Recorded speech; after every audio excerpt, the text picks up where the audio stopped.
Bonjour à tous. Un constat ce dernier temps au Bénin, la publication d'un calendrier d'indisponibilité de l'énergie électrique, notamment dans les grandes villes du Bénin. Et c'est devenu comme une normalité, sinon une banalité. Mais au-delà des problèmes ponctuels qui peuvent entraver la fourniture de l'énergie électrique, l'Afrique a un souci impossible à comprendre. Comment expliquer la taille et la pression des besoins en énergie électrique sur le continent, la disponibilité sans limite des ressources naturelles en la matière et la misère crasse des populations et des gouvernements en matière de besoins en ressources énergétiques. Voilà le débat que nous ferons tout à l'heure avec une autre préoccupation, comment valoriser justement les ressources naturelles.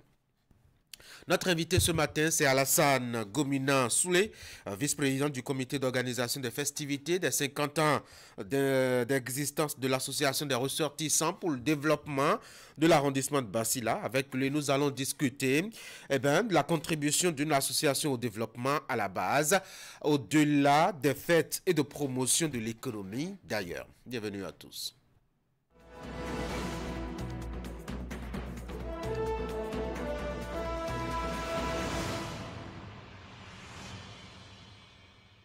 Voici la une des journaux avec Fraternité qui commence. Éclairage public à Aboumey-Calavi, le point noir des grandes réalisations.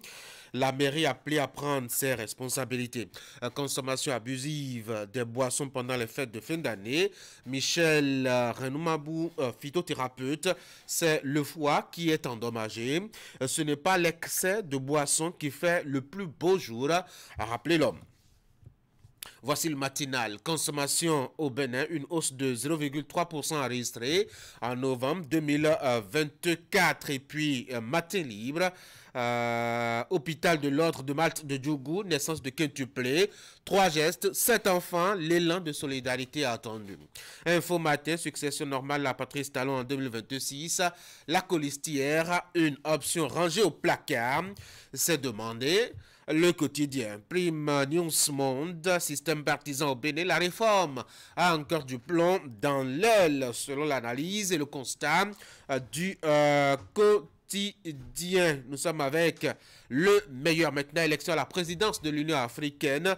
Le Djibouti négocie le soutien du Bénin. Dabarou à présent, marche de remerciement des populations de Kouandé pour une route en chantier. Patrice Talon n'en avait pas besoin.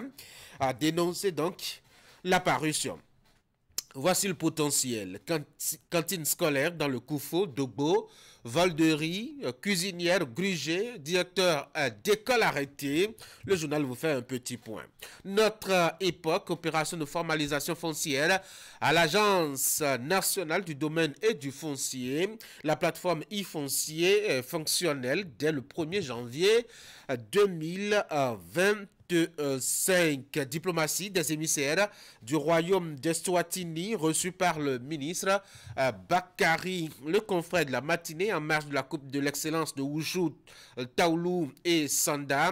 FSP distingué par le grand maître Patrice Kobenam dessous.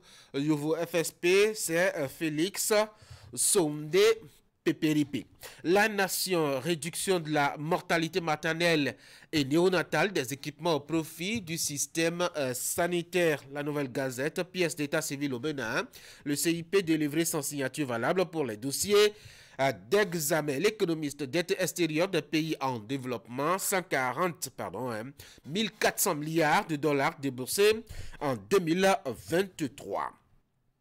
Le Figaro national, gouvernance sous Patrice Talon, Auguste Vidigla partage ses perspectives sur le développement du Bénin. Le quotidien La Cloche à présent, naissance miraculeuse de quintuplé à Djougou. Pourquoi il faut assister les parents des nouveau-nés. Même actualité avec le quotidien Le Routier, hôpital de l'ordre de Malte de Djougou. Une mère accouche de quintuplé, donc 4 filles et un garçon. Nous passons maintenant à Fraternité pour la deuxième lecture. Éclairage public à Aboumey-Calavi, le point noir des grandes réalisations. La mairie appelée à prendre ses responsabilités. Et puis un deuxième et dernier titre à la une de Fraternité. Consommation abusive de boissons pendant les fêtes de fin d'année.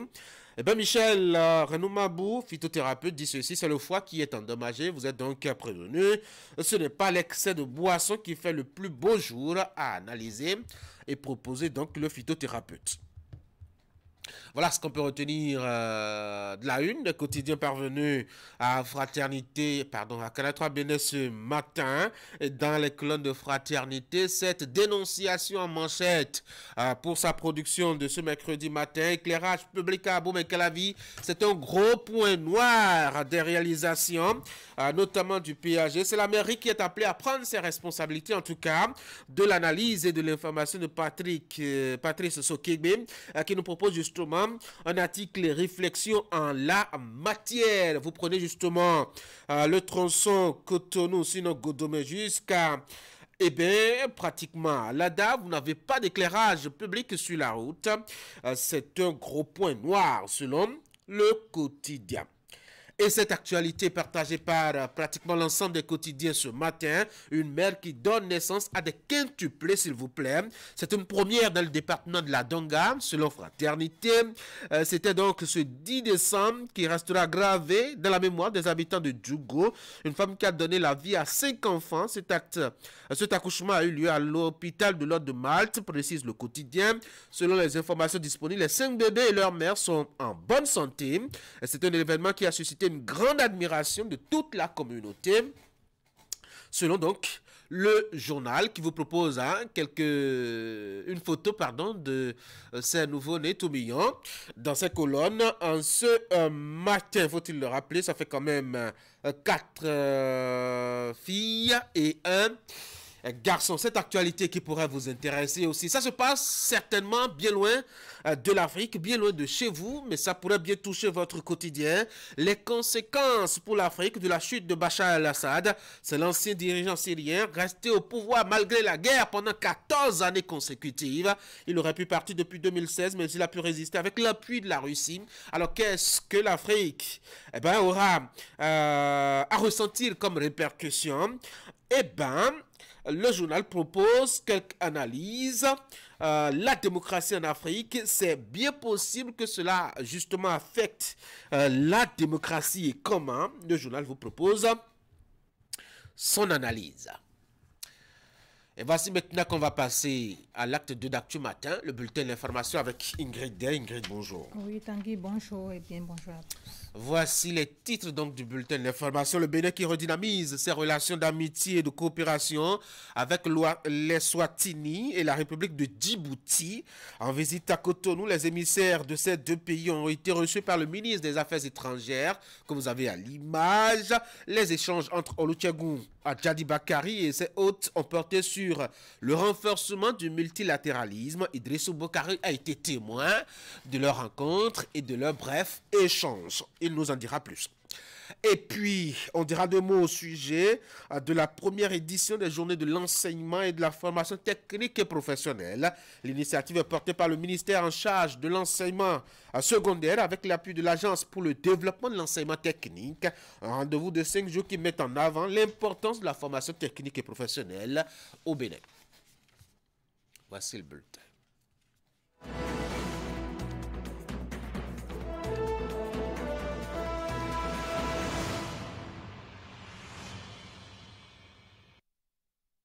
On va ouvrir avec une note de diplomatie, Ingrid Day. On y va directement au cabinet du ministre des Affaires étrangères. Lundi, Olusegun Bakari Djadi a reçu l'envoyé spécial du roi de l'Eswatini.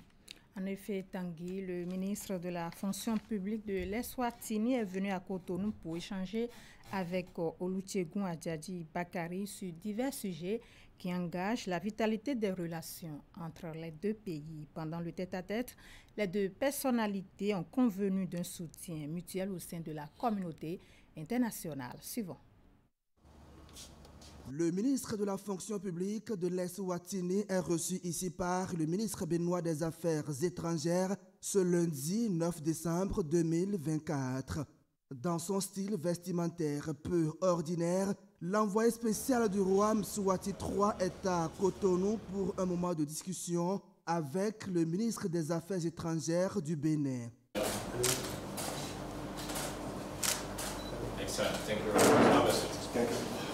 Ce tête-à-tête a permis à Olusegun Adjadi Bakari et l'émissaire du roi de l'Eswatini de revisiter la qualité des relations bilatérales qui existent entre les deux pays depuis de longues années et d'explorer de nouvelles perspectives dans divers domaines clés, notamment les transports, l'environnement, l'agriculture, l'économie maritime ainsi que le développement économique et social. Enclavé entre l'Afrique du Sud et le Mozambique, l'Eswatini, anciennement appelé Swaziland, a obtenu son indépendance du Royaume-Uni en 1968. Dernière monarchie absolue d'Afrique, le régime est néanmoins doté d'une constitution qui codifie la coutume. Ses ressources agricoles et ses richesses minières lui ont permis d'atteindre une relative prospérité, le produit national brut par habitant étant l'un des plus élevés d'Afrique. En termes de perspectives économiques, l'Eswatini a fait un bond de 0,5% en 2022 à environ 4,8% en 2023, tiré par l'amélioration des performances du secteur des services. La demande globale est largement alimentée par la consommation qui constitue 84% du PIB et par l'investissement qui représente 13% du PIB. L'Eswatini est membre de la communauté de développement d'Afrique centrale et du Commonwealth. Au cours de cette audience, les deux personnalités ont convenu d'un soutien mutuel au sein des organisations internationales, notamment l'Union africaine et l'Organisation des Nations unies. Le royaume d'Eswatini est candidat au poste de commissaire de l'Union africaine chargé de l'agriculture, du développement rural, de l'économie bleue et de l'environnement durable. Aucune déclaration n'a été faite au terme de cette audience. Deuxième personnalité reçue en audience par le ministre des Affaires étrangères, c'est le ministre du Travail chargé de la formalisation et de la protection sociale qui est porteur du message du président de la République de Djibouti. Les ministres Olusegun Adjadi Bakari et Omar Abdi Saïd ont exploré à l'occasion plusieurs sujets de coopération. Suivant. Candidat au poste de la présidence de la Commission de l'Union africaine, le Djibouti veut compter sur le soutien du Bénin. C'est ce qui justifie la présence à Cotonou de Omar Abdi Saïd. Le ministre du Travail chargé de la formalisation et de la protection sociale a été reçu en audience par le ministre béninois des Affaires étrangères ce lundi 9 décembre 2024. Omar Abdi Saïd est porteur du message de son président qui demande de vive voix la caution du Bénin pour permettre à son pays de décrocher la présidence de la Commission de l'Union africaine. Nous avons discuté avec le ministre des Affaires étrangères sur beaucoup de domaines que nous puissions exceller en matière de coopération. Mais l'essentiel de ma visite ici, c'est que, comme vous le savez, nous avons un candidat au poste de président de la Commission de l'Union africaine, en l'occurrence Son Excellence M. Mohamed Ali Youssouf, qui est ministre actuel des Affaires étrangères de Djibouti. Donc nous sommes venus ici pour demander le soutien de la République du Bénin, en l'occurrence au président de la République béninoise. Le ministre béninois des Affaires étrangères va se charger de porter le message au chef de l'État, Patrice Talon. Le Bénin et le Djibouti restent deux pays frères. Ils ont signé il y a quelques mois un accord historique qui vise à exempter les titulaires de passeports diplomatiques de service des deux pays. Ceci pour renforcer les liens de coopération entre le Bénin et le Djibouti. Avec Esther Tofa, nous allons à présent faire le point de la cérémonie de lancement de la première édition des journées de l'enseignement et de la formation technique et professionnelle. Ces journées vont servir de cadre de réflexion et de découverte sur l'importance de ces pans de l'enseignement. Le rendez-vous a mobilisé les acteurs du système éducatif autour du thème « Développement de l'enseignement et la formation technique et professionnelle pour une insertion professionnelle réussie de la jeunesse ». Mettre en lumière l'importance de l'enseignement et de la formation technique et professionnelle, c'est l'objectif de ces journées dédiées entre autres aux apprenants, parents et professionnels du secteur privé. nous émettons le souhait que ces journées soient une mobilisation des acteurs publics et privés de l'UFTP, une célébration des talents, une révélation des opportunités et un éclairage sur les perspectives qu'offrent incontestablement l'enseignement et la formation technique et professionnelle en République du Bénin. Le gouvernement, avec l'appui des partenaires techniques et financiers, a entrepris plusieurs réformes ayant pour but de révéler les UFTP. Malgré les résultats produits par ces réformes, de nombreux défis restent à relever. Dans ce cadre, l'AFD réaffirme son engagement et celui de tous les partenaires techniques et financiers aux côtés du Bénin pour soutenir des réformes ambitieuses et innovantes. Nous continuerons à mobiliser nos ressources financières et techniques, mais aussi à favoriser le partage d'expériences et l'échange de bonnes pratiques au niveau régional et international. L'ambition du gouvernement est d'avoir environ 70% des apprenants dans l'enseignement et la formation technique et professionnelle à l'horizon 2030 via la mise en œuvre de la stratégie nationale de l'UFTP, ce qui confirme la pertinence de ces journées. L'ambition est d'en faire une référence dans la sous-région et de la hisser au rang d'une rencontre internationale au cours de laquelle les participants viendront des 4 coins du monde pour discuter des enjeux et défis de l'UFTP et mettre la lumière sur les avancées en la matière. Pour les jeunes ici présents, je dirais ceci. Avec l'UFTP, vous avez les clés pour ouvrir les portes de l'avenir. Et pour les sceptiques, je rajouterai, si vous hésitez encore, regardez le monde autour de vous. Même un bon chef d'orchestre a besoin de musiciens bien formés. Développement de l'enseignement et de la formation technique et professionnelle pour une insertion professionnelle réussie de la jeunesse, c'est la thématique principale de ces journées. La cérémonie de lancement a pris fin par la visite des stands installés sur l'esplanade du parc.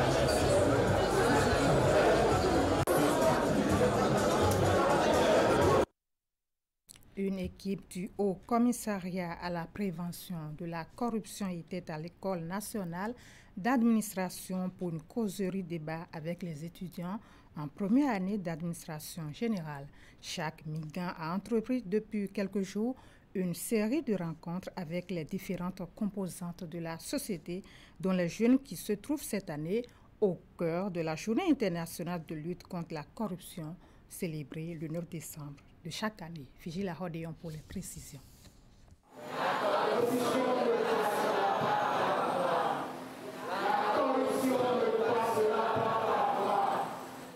Le slogan du Haut Commissariat à la prévention de la corruption, repris à l'unisson par ses étudiants comme une mise en condition et un engagement à l'entame de cette causerie débat. Un moment d'échange interactif entre les initiateurs de la rencontre et des apprenants sensibilisés ici sur le trafic d'influence, le favoritisme, l'abus de confiance, la concussion, bref, sur l'ensemble des différents visages que présente la corruption dans notre société.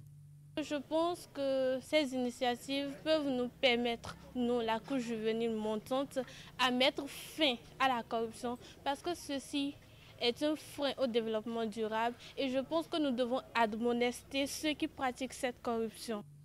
Il est attendu de ces étudiants un changement de mentalité à tous les niveaux. En tant que relève de demain, ils se doivent de prendre en compte dans leur quotidien la culture de l'intégrité et dans leur vie future la quête permanente de la transparence. Un peu plus tôt dans la journée, la délégation conduite par Jacques Migan était au lycée Koulibaly pour la même cause. Nous avions compris désormais que si nous voulons lutter contre la corruption, il faudrait que nous passions par nos enfants, les jeunes. Et demain, nous serons à l'école primaire de Ouida pour recommencer le même exercice. Et cet exercice, nous le ferons sur toute l'étendue du territoire. Une série de rencontres initiées en faveur de la jeunesse pour donner du contenu à la Journée internationale de lutte contre la corruption, célébrée ce 9 décembre 2024 sur le thème « S'unir avec la jeunesse contre la corruption, former l'intégrité de demain ». Fin de cette session d'information. On se retrouve demain pour pour partager le reste de l'actualité. Merci beaucoup à vous Ingrid.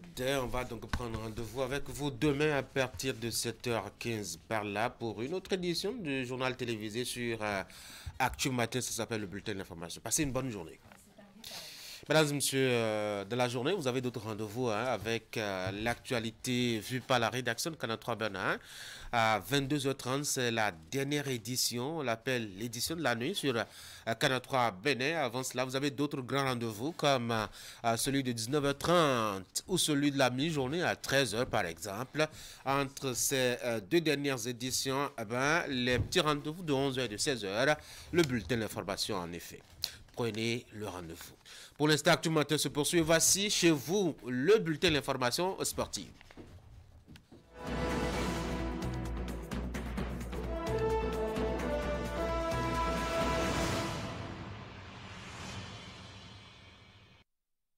Candide, bonjour. Tanguy, bonjour. C'est officiel, on connaît la toute première équipe à se qualifier pour les huitièmes de finale de la Ligue européenne des champions pour la nouvelle version, en tout cas pour l'édition 2024-2025, notamment sur les 36 qui sont engagés officiellement. Et l'équipe s'appelle Liverpool. Oui, Tanguy, c'est le premier club à se qualifier pour cette étape des huitièmes de finale de cette édition, sinon de cette saison de la Ligue européenne des champions qui vient sous une nouvelle formule bien entendu. L'actuel leader de la Première Ligue a une fois encore enregistré hier une victoire lors de son déplacement à Gérone pour le compte de la 6e journée, bien entendu, de la phase de Ligue. Les Reds se sont imposés par un score d'1-0, un 6e succès consécutif donc Tanguy pour le club en 6 sorties pour 13 buts marqués et seulement 1 encaissé. Une performance qui envoie directement Mohamed Salah, unique buteur hier, et ses coéquipiers en huitième de finale de cette version de la Ligue européenne des champions. Tanguy, l'actuel leader du championnat anglais, qui cette saison ne fait pas les choses à moitié. Oui, le club que j'admire beaucoup, qui visiblement cette année a décidé d'imprimer un autre rythme carrément au championnat, notamment anglais. Oui. Je ne sais pas si c'est ça qui fait voir noir ou bleu à City, qui a régné pendant quand même 4 ou 5 années sur le championnat. Mais bon, c'est un club qui quand même, je crois, à part les 2 dernières années qui ont précédé le départ de Jürgen Klopp, est resté constante dans sa prestation et son niveau de jeu. Justement, et le club qui affiche une forme étincelante cette saison, que ce soit en championnat, en Première Ligue, actuel leader même de ce championnat et actuel leader de la Ligue européenne des champions, qui se hisse donc en huitième de finale, premier club donc à se hisser à cette étape de la compétition. On a enregistré aussi hier la victoire difficile de Real Madrid face à l'équipe de l'Atalanta en déplacement donc à Bergame.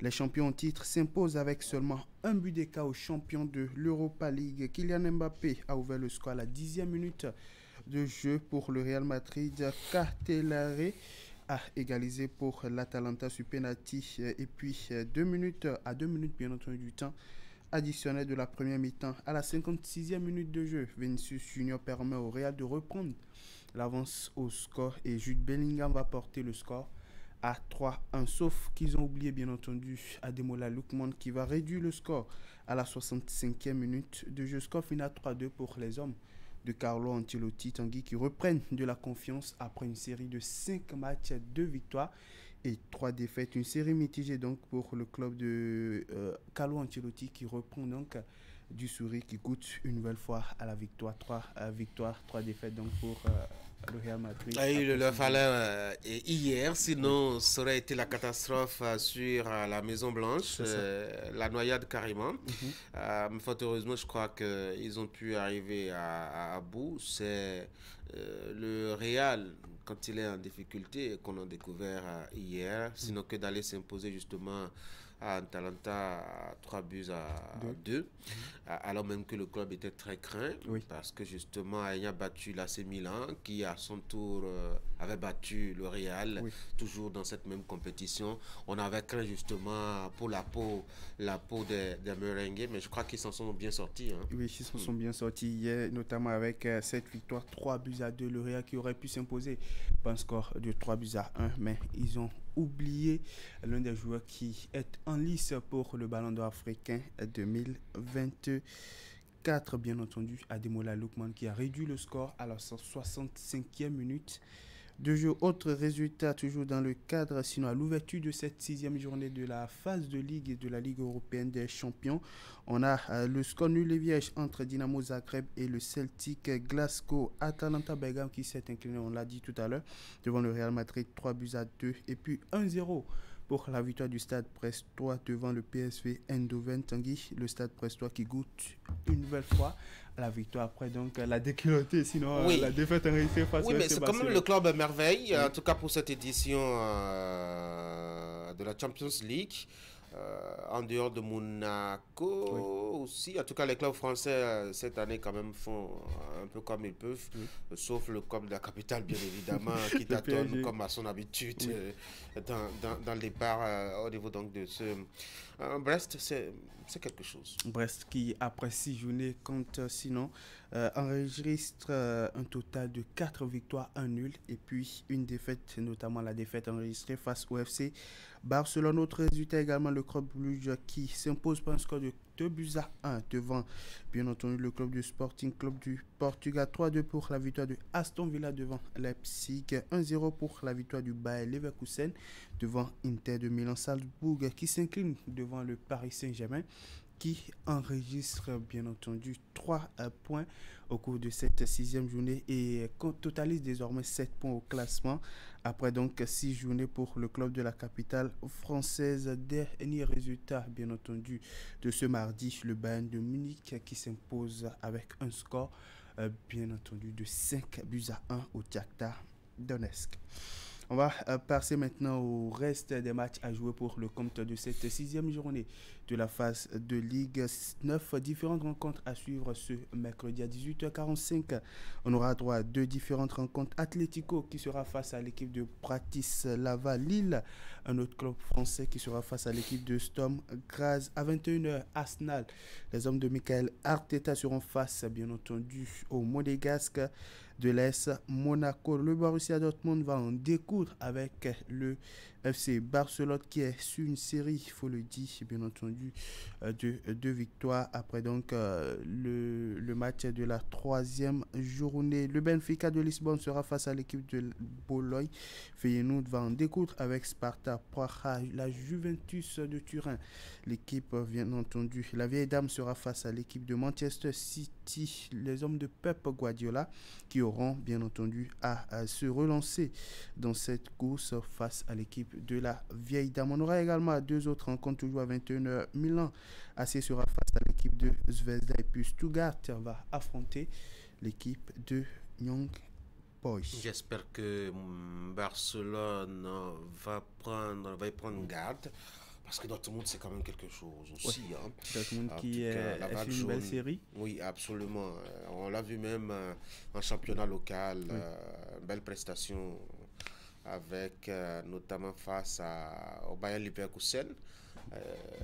C'était quand même intéressant. Sur les dernières rencontres, j'allais dire, pour le compte de cette 6e journée, on a une rencontre Juventus-Manchester City. Manchester City qui est sur une très très mauvaise série, que ce soit en championnat ou même... Et ils ont eu une victoire dernièrement qui devrait leur remonter le moral. Oui, après la victoire, il y a eu un nul. Il y a eu un nul aussi. Je ne sais pas s'il faut croire à la magie de Pep. Mais la Juve, ce n'est pas la vieille dame qu'on craignait avec une défense solide, tranchante, presque à vous couper le pied quand vous êtes un attaquant. Elle a perdu de sa superbe il y a bien longtemps, d'ailleurs depuis le départ de c'était Cristiano Ronaldo. Mais bon, on verra si concrètement pour vous, c'est la meilleure occasion pour Pep Guardiola de se relancer. Absolument, de se relancer, notamment dans cette compétition, parce qu'il y a quand même, je crois, 2 défaites d'affilée pour ce club qui nous a quand même impressionné, notamment sur ces 5 dernières années en compétition continentale.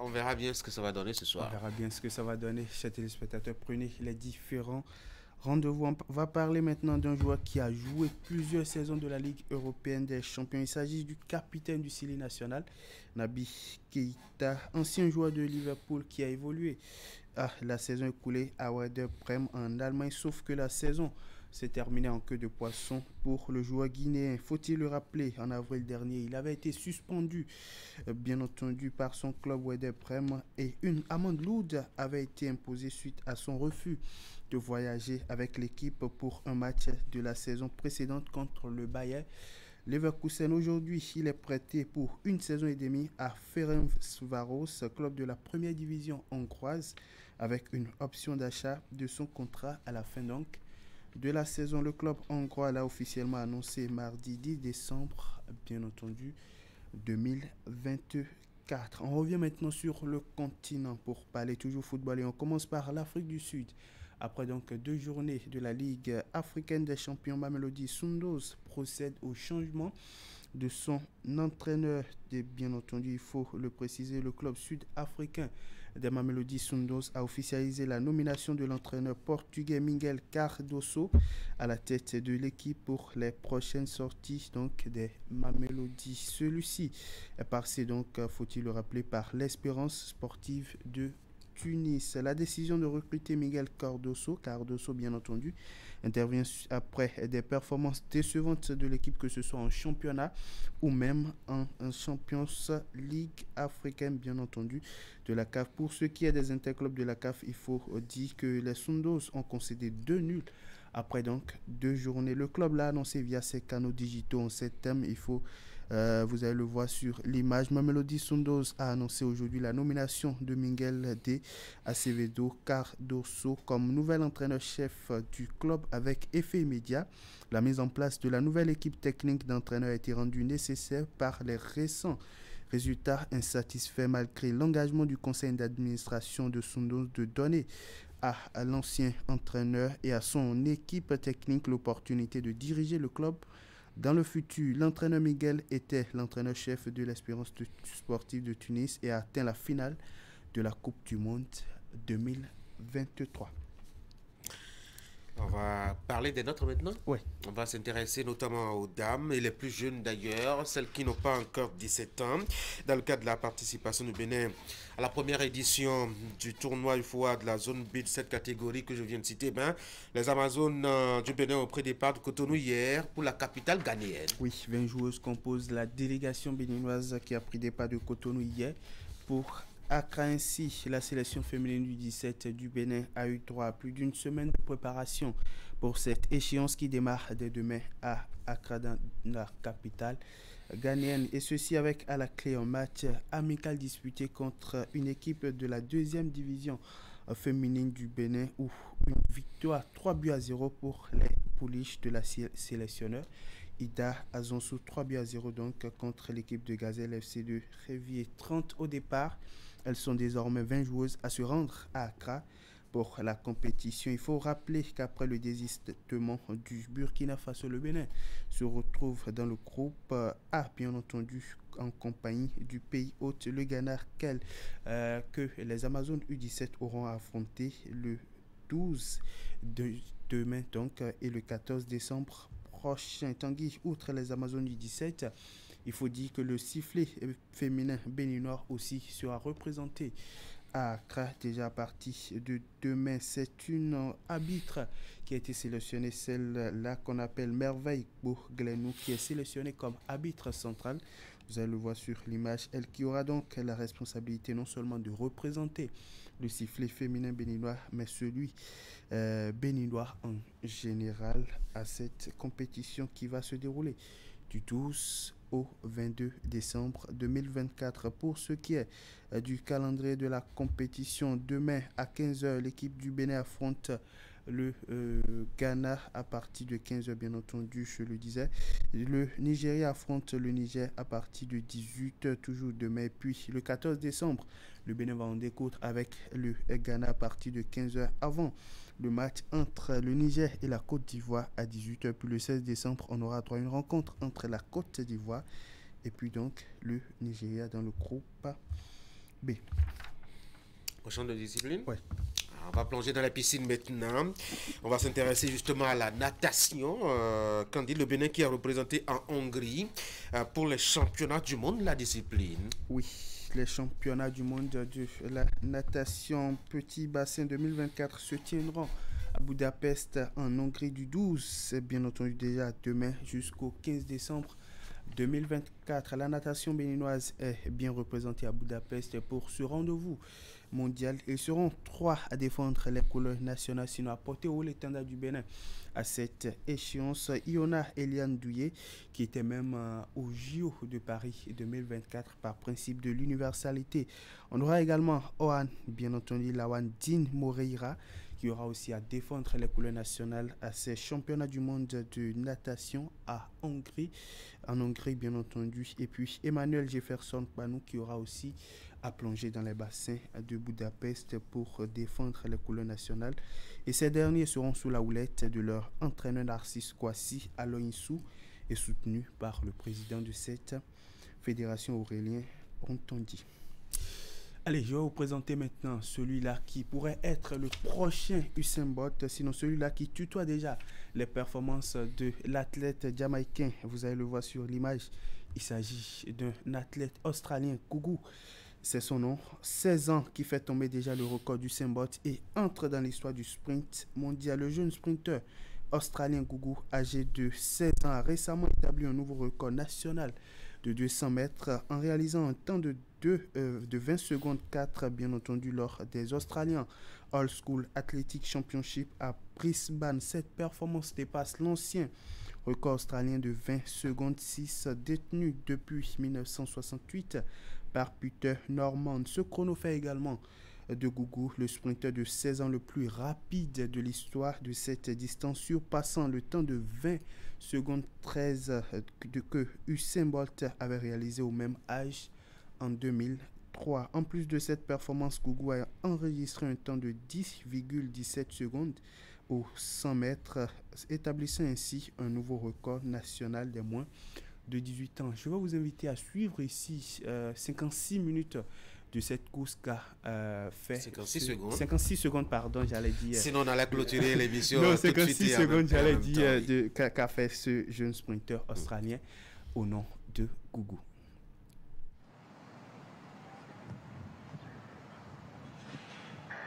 Another really good start there, and they're away in this men's under-18 200-metre final. So we're about to wind him up and watch him go here, Gout Gout. He's already got the stagger, so he moves right on past Chase Grant. And now we really start to open him up. So let the legs loose and let the kid run. He is absolutely gone. He is Gout of this world. 20.07. Wow. That is not human. And let's wait for the swing. Let's wait for the adjustment, because this may be the fastest we've ever seen, if not the second. This is your city, Gout Gout. This is your country. I need to see this time. I need to see a replay. This kid, that is just mind-boggling.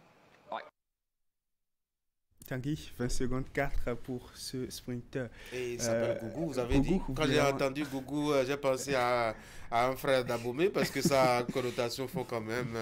C'est admirable. Et puis je suis surpris par le foncé de son teint. Il est vraiment noir. Hein? Ouais, c'est un sprinter qui a des origines sud-soudanaises, bien entendu, qui compétit aujourd'hui sous les couleurs de l'Australie, bien entendu, qui, on l'a vu tout à l'heure, le voilà, bien entendu. Qui, il avait encore du souffle. Ouais, un joueur qui a beaucoup d'aisance sur la piste. Il est beaucoup frêle, bien entendu, quand vous le voyez dans ses déplacements et tout.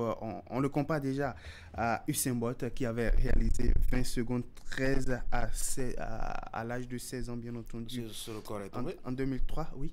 En 2003, 20 secondes 13 pour Usain Bolt, mais aujourd'hui, lui, il fait 20 secondes 4. Et tu dois déjà, bien entendu, cette performance de Usain Bolt qui avait été réalisé en 2003. Ces accomplissements exceptionnels ont valu à Gougou des comparaisons même avec Usain Bolt et ont attiré l'attention internationale. Il est prévu qu'il s'entraîne prochainement aux États-Unis avec Noah Lyles, champion olympique au titre de 100 mètres, sinon sur l'épreuve du 100 mètres, afin de se préparer pour les prochains championnats du monde. Cependant, malgré ces succès, Gougou a été bien entendu cible de plusieurs critiques racistes sur les réseaux sociaux. Certains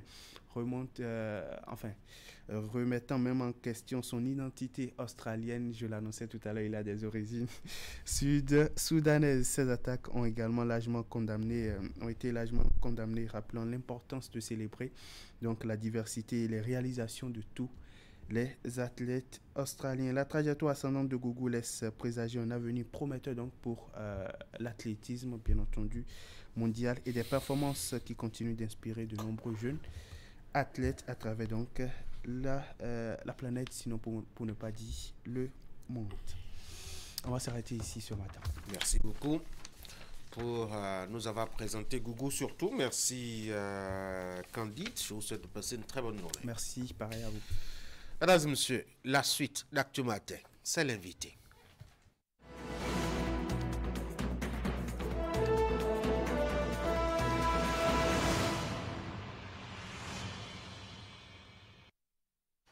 Avant donc de vous présenter mon invité ce matin, je vous rappelle qu'à l'heure de nos discussions, on va évoquer ce paradoxe que vit le continent africain avec beaucoup de disponibilité en matière de ressources naturelles pour compenser son besoin en énergie électrique. Et pourtant, le continent souffre énormément du manque d'énergie électrique. Comment est-ce qu'un continent compte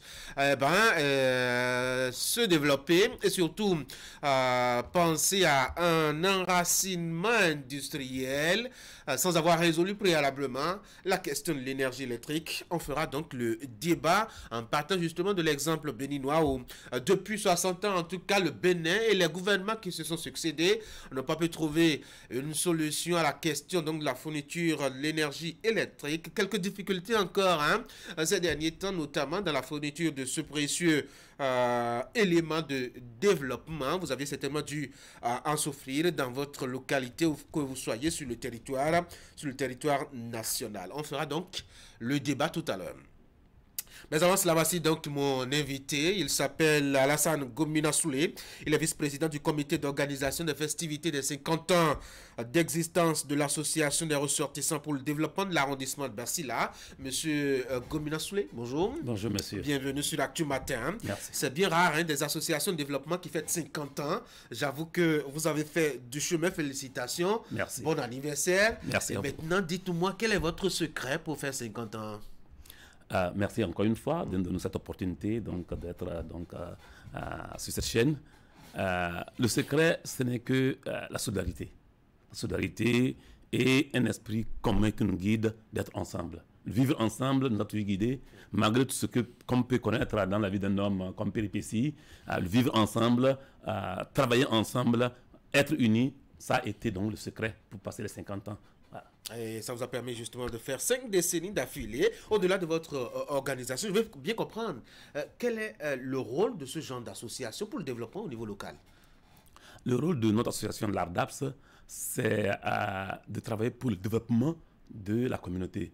Et en effet, quand on se réfère à la date où c'est né, en 1975, c'était le moment où on était en pleine révolution dans nos pays, où on parlait donc de compter sur nos propres forces.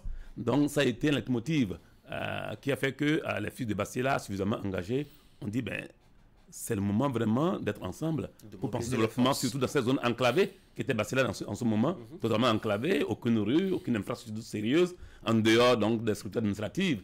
Donc le besoin était là et il fallait donc que des personnes pensent à ça, pensent à se mettre ensemble, pensent à réunir, à mettre ensemble les efforts et construire la cité. On a l'impression que ce genre d'association, c'est, je dois dire, des cadres de réunion des intellectuels d'une localité où on se réunit une fois par an pour se cotiser, fêter, boire la bière et puis manger le mets préféré du coin. Non, c'est totalement le contraire. Ici, tous les ressortissants de Bastila, partout où ils sont, qu'ils soient dans les pays africains, qu'ils soient à l'intérieur du Bénin, qu'ils soient de la diaspora, se déplacent en délégation. Et ce jour-là, la plénière, si vous étiez là, on vous y invite le 26 décembre prochain. Ah oui, toutes les délégations sont là et chaque délégation vient déjà avec un message. Un message qui est pris en compte au cours des travaux en commission. En dehors de la plénière qui a eu le 1er juillet le 26, les jours qui suivent sont les travaux en commission, où on s'assied, intellectuels certes, mais tous les représentants de délégation pour discuter de développement, pour traiter des sujets qu'on pense suffisamment importants. Et que deviennent ces discussions après, quand on a fini de s'asseoir? Ces discussions donc font partie d'un plan d'action que le bureau exécutif doit mettre en œuvre et rendre compte à l'AG prochaine. Voilà. Qu'est-ce qui a été fait concrètement depuis que la structure existe depuis 60 ans? Depuis 50 ans. Depuis 75, depuis donc environ 50 ans, beaucoup de choses ont été faites. D'abord, comme je disais, Basila était enclavé, aucune rue. Donc, les rues que vous voyez aujourd'hui à Basila, les premières rues qui ont été tracées, c'est grâce à l'association de développement. Ah oui, comment ça? Vous êtes cotisé pour mettre du goudron ou pour mettre... Malheureusement, ce n'est pas du goudron, c'est encore en l'état que vous savez. Donc, c'est accepté à casser les pauvres habitations donc, de la population pour tracer les rues. C'est accepté donc de se cotiser pour faire des petits ponceaux. Alors, en dehors donc de cette activité qui me paraît importante, nous avons actuellement le terrain omnisport de Basila. C'est vrai, ça a été sponsorisé par la Loterie nationale du Bénin, mais l'association donc a toujours sa part. Nous avons la radio FM Koufé, que vous connaissez certainement. Nous avons la maison de jeunes. Nous avons le CG2 de Basila. Nous avons tant d'infrastructures qui ont été réalisées grâce à la mobilisation des fils et des filles de Basila. C'est le lobbying que vous aviez fait ou c'est vraiment la cotisation de chacun des membres? En grande partie, au départ, c'est d'abord les cotisations. D'ailleurs, même l'association donc, a eu même le temps de s'essayer dans la création des activités génératrices de revenus. Par exemple, au départ, en achetant un véhicule qu'on appelle EFOBA, un véhicule qui fait le transport. Parce qu'en ce moment, il n'y a pas de véhicule qui a le transport de Basila jusqu'à Cotonou. Alors qu'on avait les commerçants de l'activité économique qui faisaient ce déplacement-là. Voyez-vous? Qu'est-ce qui s'est passé? Le véhicule a pris de l'âge, donc il fallait le renouveler, donc ce qui n'a pas été le cas. Il y a pas le moulin, on a créé un moulin, on n'avait pas de moulin pour écraser. Donc, plus d'activités. Mais en dehors de ça, aujourd'hui, nous avons des partenaires, nous travaillons avec des partenaires. Comme j'ai dit, la radio, c'était pas facile la seule, c'est 102 millions quand même. Donc c'est avec la coopération suisse, si j'ai bonne mémoire. La loterie, j'ai dit que c'est le terrain, c'est la loterie. Le CGO aussi, nous avons les Allemands avec nous de temps en temps. Donc on travaille aussi avec des partenaires et c'est vers ça qu'on veut vraiment s'ouvrir parce que nous avons donc des besoins beaucoup plus importants. Est-ce que Basila a vraiment des fils et filles au niveau de la diaspora vraiment?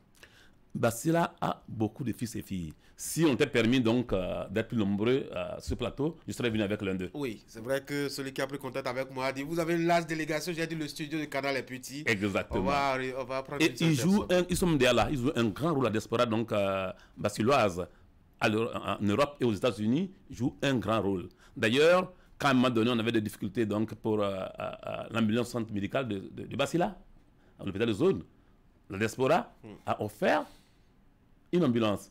Un autre fils aussi de Basila a offert une ambulance. Donc ça, c'est des réalisations qu'on peut mettre à leur compte. Aujourd'hui, j'avoue, ce sont eux qui nous tirent. C'est la diaspora qui tire aujourd'hui la situation. Donc, qui fait que les jours à venir seront certainement prometteurs. Voilà. J'ai l'impression que ces gens d'associations se préoccupent essentiellement de construction infrastructurelle. Pourtant, il y a des choses aussi qui sont très importantes sur lesquelles il faut mettre l'accent, comme l'éducation, par exemple. Ça ne nous a jamais intéressés. Oui, bien sûr. Bien sûr, nous avons des activités, donc c'est parce que le temps ne me permettait pas donc, de citer tout. Sinon, comme j'ai dit, l'association a permis de construire le CG2. Le CG1 de Basila date de 111. Oui. Il a fallu attendre plus d'une dizaine d'années, une vingtaine d'années avant d'avoir un deuxième CG2. Ça, c'est l'action de développement. Alors, les étudiants, actuellement, l'action essaie de les soutenir un peu dans le logement parce que c'est ça qui cause des problèmes pour nos étudiants. Les étudiants qui viennent, comme on le dit, donc de Bénin profond, à Cotonou, à Parakou, n'ont pas où habiter. Donc, l'action essaye, autant que faire se peut, de leur apporter un soutien pour les loger. Alors, l'association a une équipe permanente à Basila qui s'assure que qui circulent partout pour s'assurer que les enfants, aux heures où ils sont supposés être à la maison pour étudier, sont à la maison, ne sont pas dans les bars. Donc ça, c'est un travail permanent qu'on reconnaît à cette équipe-là, qui est discrète, mais qui fait un travail assez important. Voilà, entre autres activités. De quoi a besoin Basila aujourd'hui? Aujourd'hui, Basila a besoin d'électrification. Ça, c'est important. Quand vous arrivez à Basila, surtout dans les quartiers nouveaux qui sont développés, où vous voyez donc des gens se battre pour construire, c'est le toit d'araignée qui règne. Basila a besoin d'eau. Aujourd'hui, on n'a pas une bonne que je vais dire, distribution de l'eau au niveau de Basila. C'est difficile, c'est très difficile. Peut-être parce qu'il faut aller beaucoup plus en profondeur pour avoir donc de l'eau. Voilà. Donc ces deux éléments sont extrêmement importants. Et c'est des éléments malheureusement qui dépassent. Ah oui? Oui, qui dépasse l'association qui a fait 50 ans quand même, vous avez les forces, vous avez les forces, vous avez l'ancienneté, l'expérience. Si on a construit un CEG, on peut penser à fournir de l'eau. Oui, fournir de l'eau propre, donc avec une nappe assez profonde, ce n'est pas les simples cotisations qui peuvent le faire. Ça, c'est une volonté d'État, c'est une volonté politique qui peut le faire. C'est pour cela que je dis que vous avez des cadres, vous avez des cadres, vous avez dit... Oui, les cadres ne peuvent pas tirer eux seuls. Donc, les biens de l'État vers notre communauté. Ils peuvent certainement intervenir, ils vont négocier auprès du gouvernement pour que le gouvernement puisse prendre ça en compte. Je crois que c'est déjà en cours, Inch'Allah. Et je crois que le gouvernement n'a pas oublié et que ça viendra. Ouais. Vous voulez fêter 50 ans, comment ça va se passer? On vient avec les bouteilles? Venez bien. Venez remplis, hein? Venez avec des idées aussi pour nous soutenir parce que on veut profiter de 50 ans pour élaborer un plan stratégique. OK. Pour voir dans les 5 ans à venir où est-ce que nous voulons aller. Pendant les 50 années, oui, on est allé, comme j'ai dit, avec la volonté des uns des autres, avec des idées que chaque délégation apporte, mais on n'avait pas un plan stratégique sur lequel on devait vraiment se focaliser vers une vision donnée. Donc, en décembre prochain, nous allons nous entendre sur un plan stratégique qui est déjà en cours, qui est déjà presque élaboré déjà. Ensuite, il y a des manifestations. Naturellement, il faut de la fête. Et la fête, il y en aura en gogo. Il y aura vraiment la fête en gogo. Habituellement, nous faisons du football, nous faisons des danses de tout genre. Mais cette fois-ci, il y a des activités qu'on amène comme innovation. C'est la lutte traditionnelle qui était déjà une activité donc, de la localité, mais qui commence par partir, par mourir. Oui. Il y a la foire du cinquantenaire. La foire du cinquantenaire, où on aurait voulu que les artisans locaux se fassent vraiment donc, connaître. Et qu'ils apprennent aussi d'autres qui vont venir s'ajouter à eux. Et nous avons aussi une exposition du patrimoine culturel. Parce que nos cultures, comme vous savez, se meurent. Il faut donc les relever un peu. Alors, dans nos milieux totalement islamisés, on les a cachés. Donc, au moins les sortir pour que nos fils, les nouvelles générations, voient ce qu'on avait comme patrimoine dans notre milieu. Voilà, entre autres. Et donc, des innovations qui vont s'ajouter à ce qu'on faisait habituellement et qui vont donner notre cachet à la fête. Ça va commencer quand? Alors, l'association de développement, même pour son congrès, c'est à partir du 26 décembre, du 26 au 30. Mais en prélude donc, à cette activité, à ce rassemblement, nous avons Araka. Araka, qui est l'association donc, des rois de l'ère culturelle Ani-Tim. Donc, les rois de la sous-région se retrouvent chaque année.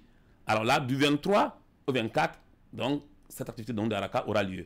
Alors donc, notre fête va s'étendre alors pendant au moins une semaine, du 23 au 30. Venez vraiment nombreux. On invite les gens à venir voir, à venir découvrir. Ça va être vraiment donc du bien. Invitez-nous, on sera à vos côtés. Vous êtes invités. Vous êtes invités. Alors, votre association, c'est une association d'arrondissement. Elle est restée d'arrondissement pendant 50 ans. Pourquoi vous ne prenez pas en compte toute la commune? En réalité, chaque arrondissement a son association. Oui. Et il fut un temps, on avait même une association donc, de la commune. Autrefois, on parlait de mairie et de district. Donc, on avait une association donc, du district. Mais vous savez, avec tout le changement, avec les intérêts politiques, ces associations donc, sont souvent menacées par les intérêts politiques. Où des gens tentent, donc, vous voyez, donc, de récupération. Comment vous avez résisté, vous, à la récupération politique au niveau de Basila? Bon, comme c'est suffisamment encadré au niveau de l'arrondissement, c'est plus facile. Voyez-vous? Mais au niveau du district, c'est plus difficile. Mais je crois que les cadres donc, qui étaient à la base donc, de cette création vous entendent bien et on saura donc nous relancer. Au-delà de la question de l'énergie électrique, donc de l'électrification de Basselès, surtout de l'accès à l'eau potable, quels sont les gros défis de votre association aujourd'hui? Les gros défis, c'est la participation effective des fils et des fils dans la cotisation et dans le travail. C'est important. C'est vrai, comme c'est une période de fête, on voit des gens venir nombreux, mais ils sont de la fête. Mais au moins, il faut aller s'asseoir pour discuter des problèmes profonds, on ne les trouve pas assez. Et comme vous avez dit, on a beaucoup de cadres. C'est en ce moment qu'ils doivent venir partager les expériences. C'est en ce moment qu'ils doivent venir pour qu'on sache, ah oui, on a bien donc de l'eau, on a tellement tel cadre qui est à tel niveau qui peut nous aider à pousser un peu le dossier. Donc, le grand défi, parce que, comme on dit, l'homme, c'est plus important. Hein? Comme le disait l'autre, il y a des richesses que d'hommes. Donc, si les cadres et les fils et les filles de Basila acceptent participer du peu qu'ils ont, autant financier qu'intellectuel, j'avoue qu'on peut sauver des montagnes. Et c'est le souhait que je fais, c'est l'invitation que je fais à tout le monde, que tout le monde se déplace vraiment, que tout le monde vienne vraiment contribuer au développement de la localité. Un mot pour finir. Pour finir, je voudrais vous remercier et remercier la présidente de l'ARDAPS qui m'a confié ce rôle, l'honorable Dianatou qui m'a confié ce rôle donc d'être le vice-président de ce comité et dire que pour les activités, surtout les innovations, la foire et l'exposition, nous souhaitons vraiment que les gens viennent découvrir.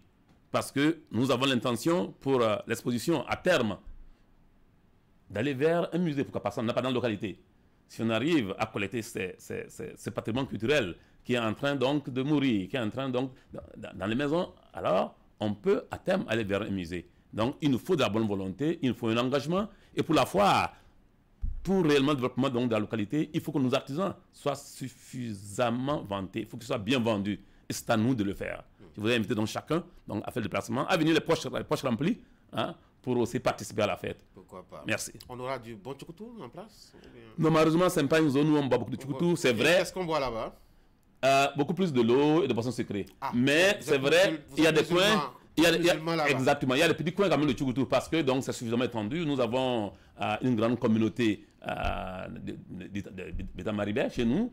Oui. Donc il y a aussi du tchapalo qui vient donc d'autres régions à côté, mais c'est dans des petits coins, c'est pas suffisamment. Quel est le plat qu'on peut manger là-bas? Le plat, dans la période de décembre, c'est l'igname pilé qui est le plus prisé. Ah oui? Oui, vous savez, Basila, c'est une zone où on cultive beaucoup. Oui, on mange un peu de tout, certes, mais l'igname pilé, ça, c'est le plat. Et le matin, vous avez ce qu'on appelle la tassi, donc c'est le wachi chez nous. Avec un peu de piment sec. Exactement, crasé, exactement. Accompagné. Voilà, vous avez du fromage, voilà. Nous avons aussi des produits, comme je dis dans la foire. Basila, c'est le centre où nous avons ce qu'on appelle le miel et le sésame. À Goussi, là. Absolument. À Goussi, donc chez nous. D'ailleurs, quand les bus de transport en commun passent par là. Exactement, oui, donc les dames qui. Exactement. Des produits qui sont largement proposés dans le milieu. Voilà, et c'est des produits que vous verrez à la fois. Venez vraiment. Voilà, merci. L'igname pilé se mange avec quoi? Les feuilles de gombo sec? Beaucoup plus avec. C'est vrai que c'est la période de gombo sec. Il peut aller gombo sec. Si vous voulez donc aussi du cranquin, vous l'aurez. Et si vous voulez aussi donc ce qu'on appelle les légumes, donc du mang, vous l'aurez. Mais la sauce d'arachide, donc la principale, ou la sauce donc de sésame, qu'on dit agoussi, donc c'est la principale. Moi je viendrai, mais qu'est-ce que vous me conseillez vivement comme plat? Si vous venez, je sais que bon, ici c'est vrai que l'igname pilé est répandu ici à Cotonou, mais ce n'est pas dans toutes les maisons. Venez, je vous conseille l'igname pilé. D'accord. Ouais. Je viendrai avec une bonne équipe pour vous soutenir. Avec la viande de pintade. La viande de pintade. Yeah. D'accord. C'est bien entendu. Merci beaucoup d'être passé sur mon plateau. Je rappelle que vous êtes Alassane Gomina Soulé, vous êtes vice-président du comité d'organisation des festivités des 50 ans d'existence de l'association des ressortissants de développement pour le développement de l'arrondissement de Basila. Merci d'être passé. Merci beaucoup. Très bonne Merci journée. pour cette opportunité. Merci beaucoup. Mesdames et messieurs, on va rappeler rapidement tout ce qu'on a fait pendant cette partie d'Actu Matin depuis 7 heures, la une des journaux, le bulletin d'information. On a suivi l'actualité des sports avec Candy de Ronretor. On vient de recevoir notre invité, Alassane Gomina Soulé, pour nous parler un peu donc des 50 ans d'une association de développement, notamment celle de l'arrondissement de Basila. Je vous propose qu'on marque une pause.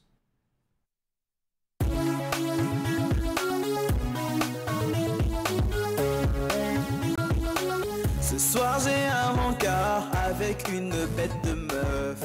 Elle est classée sexy, si classée sexy. Cool Condom. C'est granulé et c'est 3 parfums. Fraise, menthe, banane. Cool. Ton choix, ton avenir. Cool là, si mets ta capi.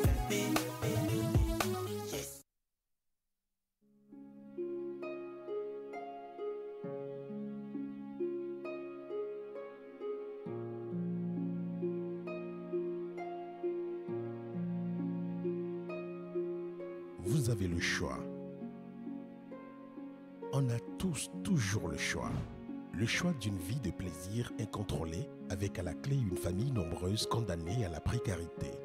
ou le choix de construire un foyer heureux et équilibré avec le nombre d'enfants dont vous êtes en mesure de vous occuper convenablement. C'est ce deuxième choix que vous propose l'AFIA. L'AFIA, c'est une gamme complète et efficace de solutions pour planifier les naissances et mieux assurer l'épanouissement et l'avenir de votre famille. L'AFIA, le bonheur de votre famille.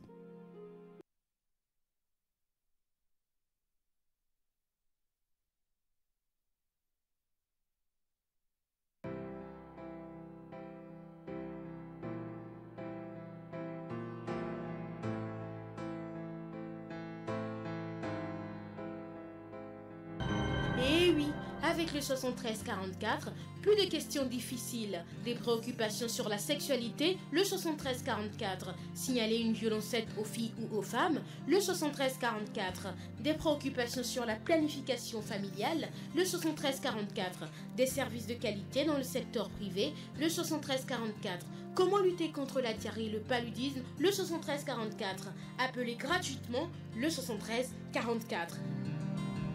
Le 7344, gratuité, anonymat et confidentialité garantie. Le 7344, ça peut sauver la vie.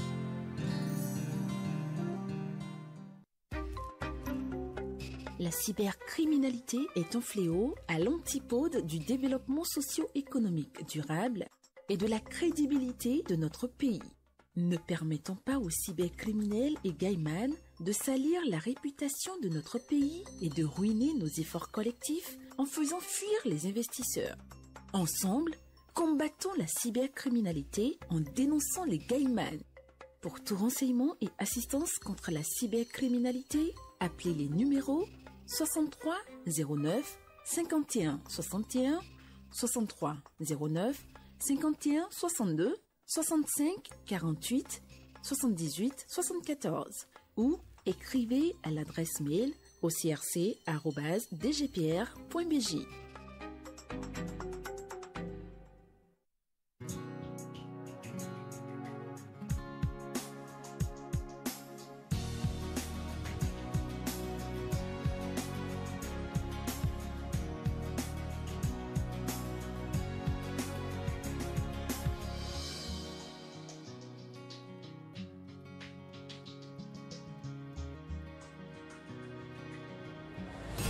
Quand ça vous prend, on n'est jamais assez prudent. Sous la pression,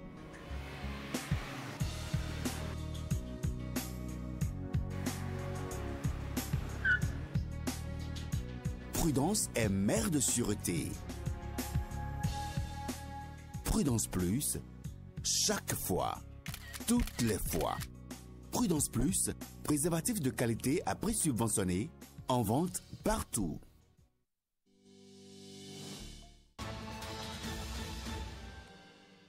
Ici, on décrypte, on analyse et on commente tout avec nos invités sous différents formats. Le maître à jouer de la majorité présidentielle sème davantage le doute et la confusion. L'intérêt de la nation est un cran au-dessus de nos intérêts personnels. Nous sommes en Afrique noire majoritairement des peuples colonisés. Ça veut dire que quelque part, on a effacé notre mémoire et on nous a imposé notre idéologie. Je ne pense pas que les manifestations avec des groupes aussi bien organisés que sont les centrales syndicales notamment, puissent constituer une menace pour un pouvoir. On est bien d'accord. Que comprendre de ces deux terminologies? La liberté doit être forcément encadrée, voire restreinte s'il le faut, pour conserver l'ordre public. Monsieur le Président, motion de procédure. Oui, nous devons avoir...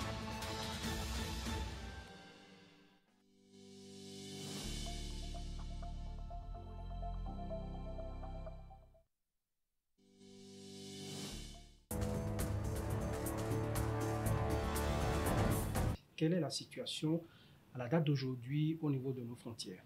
À date d'aujourd'hui, nous pouvons dire que nos frontières se portent bien. Au niveau de nos frontières, on s'est contenté de défendre simplement les territoires. Il y a eu des efforts qui ont été faits, Malgré ça, il y a eu quand même des frappes des présumés djihadistes que nous avons enregistrées récemment.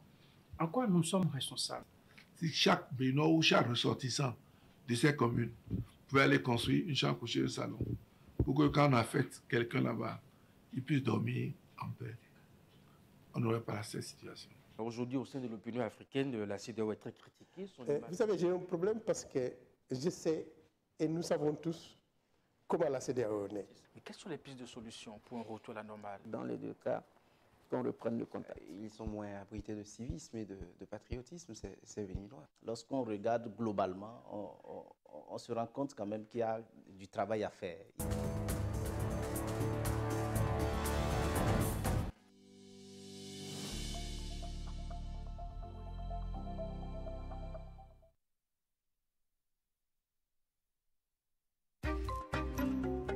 La cybercriminalité est un fléau à l'antipode du développement socio-économique durable et de la crédibilité de notre pays. Ne permettons pas aux cybercriminels et gaïmans de salir la réputation de notre pays et de ruiner nos efforts collectifs en faisant fuir les investisseurs. Ensemble, combattons la cybercriminalité en dénonçant les gaïmans. Pour tout renseignement et assistance contre la cybercriminalité, appelez les numéros 63 09 51 61, 63 09 51 62, 65 48 78 74 ou écrivez à l'adresse mail ocrc@dgpr.bj.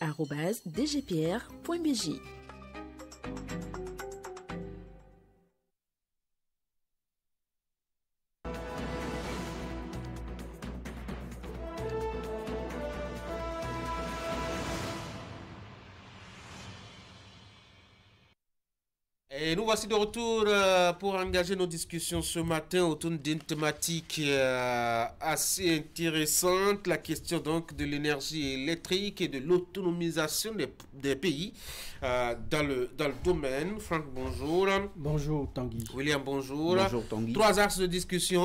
Le constat d'abord à faire, un paradoxe africain, malgré les ressources naturelles disponibles dont on peut profiter pour établir une autosuffisance énergétique.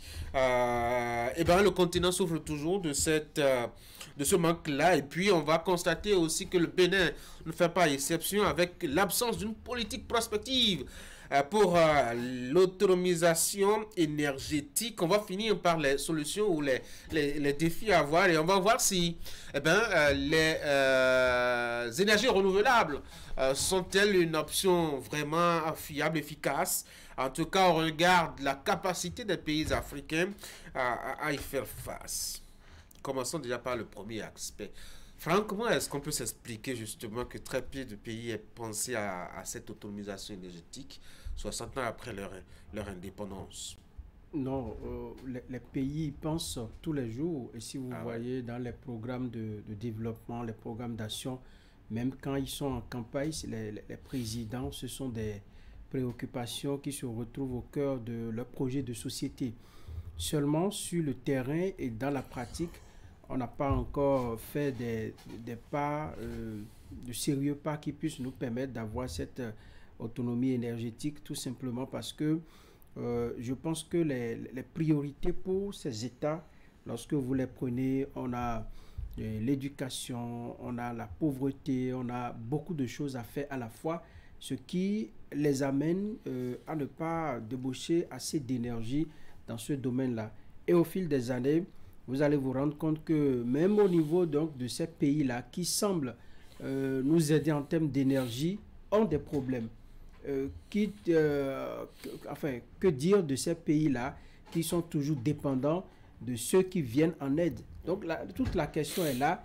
Et comme les autres préoccupations pour lesquelles les chefs d'État se réunissent souvent pour réfléchir, lorsqu'on se réunit pour parler de l'autonomisation ou disons des questions énergétiques, par la suite, on se rend compte que ça ne prend pas. Et depuis des années, même quand vous allez faire, disons, des audits au niveau de chaque pays, on ne voit pas qu'on a véritablement évolué. On évolue en dents de scie.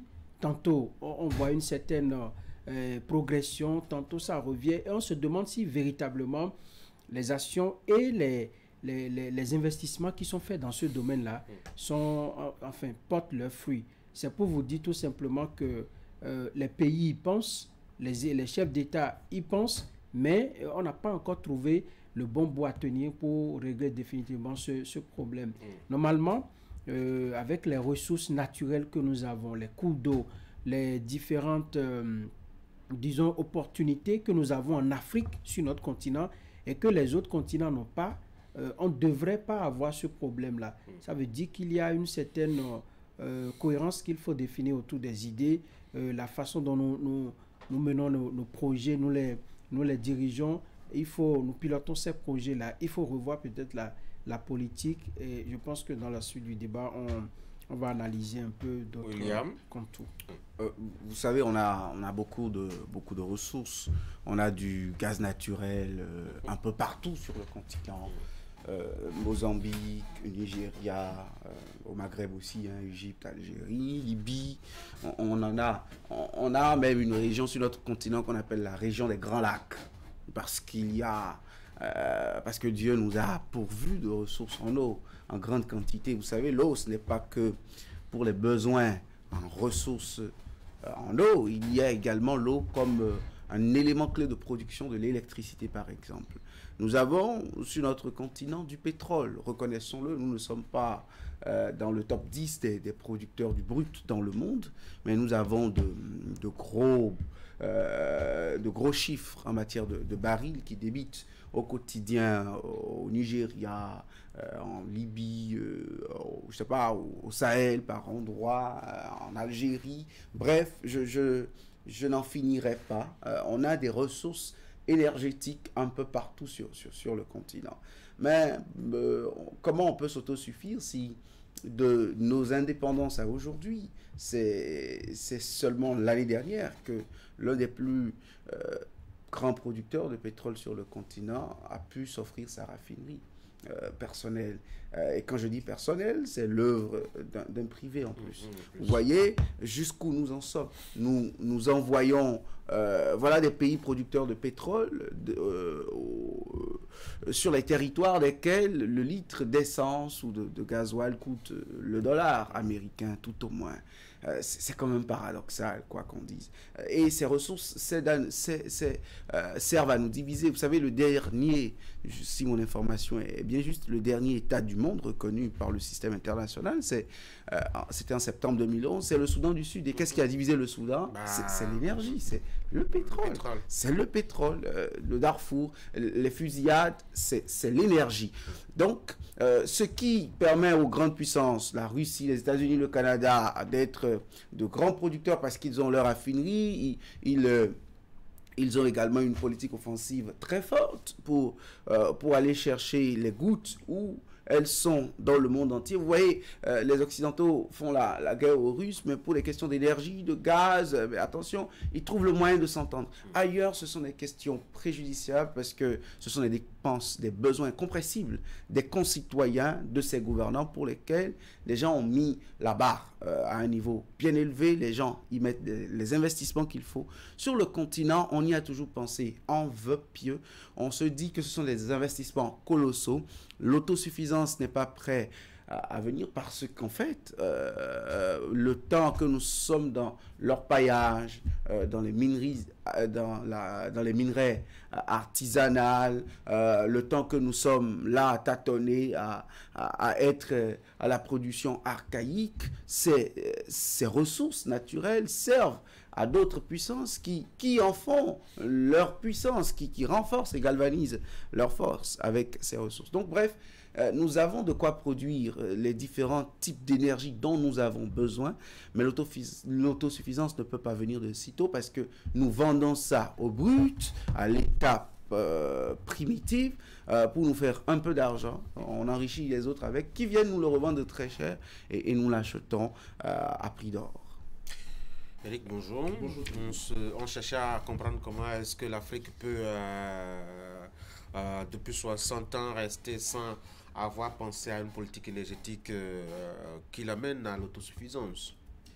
C'est une grosse préoccupation. Ça m'a fait penser À cet ouvrage, ici, l'Afrique refusait le développement, où on avait développé... Axel Kabou. Absolument, on a développé toutes sortes de paradoxes. Voici un continent riche de tout, mais malheureusement pauvre de tout.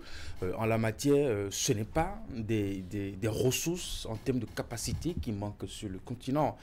Quand on fait un peu référence à nos leçons d'histoire, on nous a raconté depuis le cours primaire jusqu'à l'université tout ce que nous disposons. Ne parlez surtout pas du fait de l'homo lors de perme.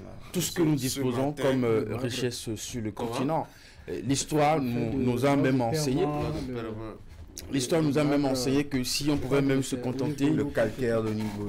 L'histoire nous a enseigné que si on pouvait même se contenter de la richesse d'un seul pays, qu'est le Congo, cela est largement suffisant, n'est-ce pas, pour doter l'Afrique d'une indépendance énergétique. Malheureusement, nous savons dans quel état ce pays végète depuis des années et ce n'est pas sûr, n'est-ce pas, que les années à venir, on puisse véritablement retrouver une solution. Donc je pense qu'il nous a manqué sur le continent une vision assez claire de ce que nous voulons au niveau de chaque domaine. C'est vrai, on ne va pas raconter l'histoire de ce que nous avons connu comme crise au niveau de ces pays qui ne nous ont pas du tout facilité la tâche à l'émergence énergétique, surtout puisque c'est de ça qu'il s'agit principalement. Et donc, nous continuons par traîner véritablement ces problèmes malgré la capacité que nous avons à produire, la capacité de transformer ces richesses naturelles que nous avons, que ce soit en bois, en eau, tout ce que vous pouvez imaginer, capable quand même de nous permettre d'avoir de l'énergie. Et ça, il faut aussi ramener ça au niveau de chaque État. Cette même vision qui nous a manqué au plan continental nous a aussi manqué au niveau de chaque État. C'est quoi? C'est une entente, c'est une synergie pour ne pas aller sur ce point. Parce que j'ai l'impression que dans tous les pays africains, pratiquement, enfin pas ceux du nord du continent ou relativement au sud du continent en dehors de l'Afrique du Sud, qui a aussi ce problème en matière d'énergie électrique, eh bien, on a l'impression que tous les chefs d'État qui se sont succédés pendant tout ce temps se sont entendus pour ne pas vraiment penser à la question. Non, est-ce que c'est vraiment ça? Vous savez, nous ne capitalisons pas, je l'ai dit, William l'a reprécisé tout à l'heure, nous ne capitalisons pas les atouts que nous avons sur le continent pour juguler ce problème-là. Si nous avons le soleil même dont nous parlons, nous en avons en Afrique, nous avons l'air disponible, nous avons même des cours d'eau, oui. Et nous avons également la possibilité de produire de l'énergie aujourd'hui à partir des ressources naturelles. Et bizarrement, nous avons plusieurs régions de l'Afrique qui fournissent du carburant, qui fournissent tout ce qui peut contribuer à créer ou à produire de l'énergie. Mais on en est là et ça ne bouge pas. Je pense que la faute, c'est d'abord aux dirigeants qui ont dirigé les États africains avant même les indépendances et même après les indépendances. Je pense qu'on n'a pas cerné la question comme étant une véritable priorité. Parce que dans un pays qui se veut qui veut se développer, dans un pays qui veut atteindre un certain seuil de développement et qui n'a pas une autonomie en matière d'énergie, qui n'a pas une autonomie pour faire fonctionner ses industries, pour faire fonctionner même les petits commerces que nous avons. Si on doit couper le courant pendant 1 heure de temps déjà en une journée, c'est une perte pour par exemple ceux qui sont dans le foie, ceux qui vendent les produits congelés et même ceux qui doivent recharger leur portable pour transférer du crédit ou pour faire des transferts de monnaie. Vous voyez que c'est une grosse perte. Quand on coupe le courant ici tout de suite, vous allez voir, si vous n'avez pas un système de relais en interne, c'est que vous cessez toute activité. C'est pour dire que les dirigeants ont peut-être péché, mais je pense qu'on n'a pas encore trouvé le moyen de mettre en œuvre une bonne politique qui puisse nous amener vers la capacité même de l'Afrique à se prendre en charge en termes d'énergie. Le Nigeria qui fournit l'énergie électrique au Togo, au Niger et au Bénin, il y a une grosse panne là-bas, c'est que tous ces pays-là sont... Mais même le Nigeria aussi est en déficit. Oui, est en déficit. Et donc parce que justement, sa population croît de jour en jour. Le Nigeria qu'on a connu peut-être en 2018, ce n'est pas le Nigeria d'aujourd'hui et les priorités ont changé. Là où on est en train de construire, où on a inauguré une raffinerie, ça veut dire que leur besoin en énergie électrique va augmenter. Donc, ceux-là qui dépendent, ces pays qui dépendent du Nigeria, doivent commencer par se poser de véritables questions. Et je sais que on va en venir. En interne ici, on a fait beaucoup d'efforts, mais c'est un peu comme si ces politiques-là n'étaient pas bien ficelées. Ah oui. Parce qu'il y a eu des investissements qui ont été faits. Vous prenez Maria Gleta, vous prenez où on vient pour inaugurer un jour, on dit bientôt nous n'allons plus dépendre d'aucun pays. Et on en est toujours. Il y a eu beaucoup de bientôt dans les discours. De bientôt dans les discours. À travers le temps. Oui, William, Franck qui pense que la multiplicité des urgences ont fait qu'on a oublié l'énergie électrique. On n'est pas conséquent avec soi-même. Justement, on n'est pas conséquent. Regardez, quand Patrice Talon venait au pouvoir, il était ahuri de voir qu'un pays qui veut se développer n'avait presque pas de capacité propre de production d'énergie électrique. Et c'est tout à fait normal. Dites-moi ce que vous faites aujourd'hui dans le monde, sur quelle partie du globe, sans l'énergie électrique. C'est une grosse priorité. Vous savez, en Afrique, on se cache derrière la kaléidoscopie de priorités. L'éducation est une priorité au même titre que la santé, qui en même temps est une grosse priorité à côté de l'énergie, qui aussi est une grosse priorité à côté de l'aménagement, de l'urbanisme. Donc, les gouvernants pensent que tout est prioritaire. On ne veut rien hiérarchiser. On s'émiette. Ça, c'est un très bon contexte pour dilapider les fonds publics. On jette quelques miettes par endroit avec beaucoup de communication et tout, comme si c'est de la philanthropie qu'on faisait, comme si c'était de l'argent personnel qu'on distribuait à des citoyens qui pourtant sont titulaires de droits de ces montants qu'ils ont cotisés par le bien des efforts collectifs à travers les lois de finances. Donc, on fait tellement ça, on dit attention, avant moi j'ai fait, écoutez, avant moi le pays était à terre, moi je l'ai mis debout et voilà toute la contribution que j'ai faite, un peu comme si c'était un effort personnel. Donc voilà, tout est prioritaire en Afrique.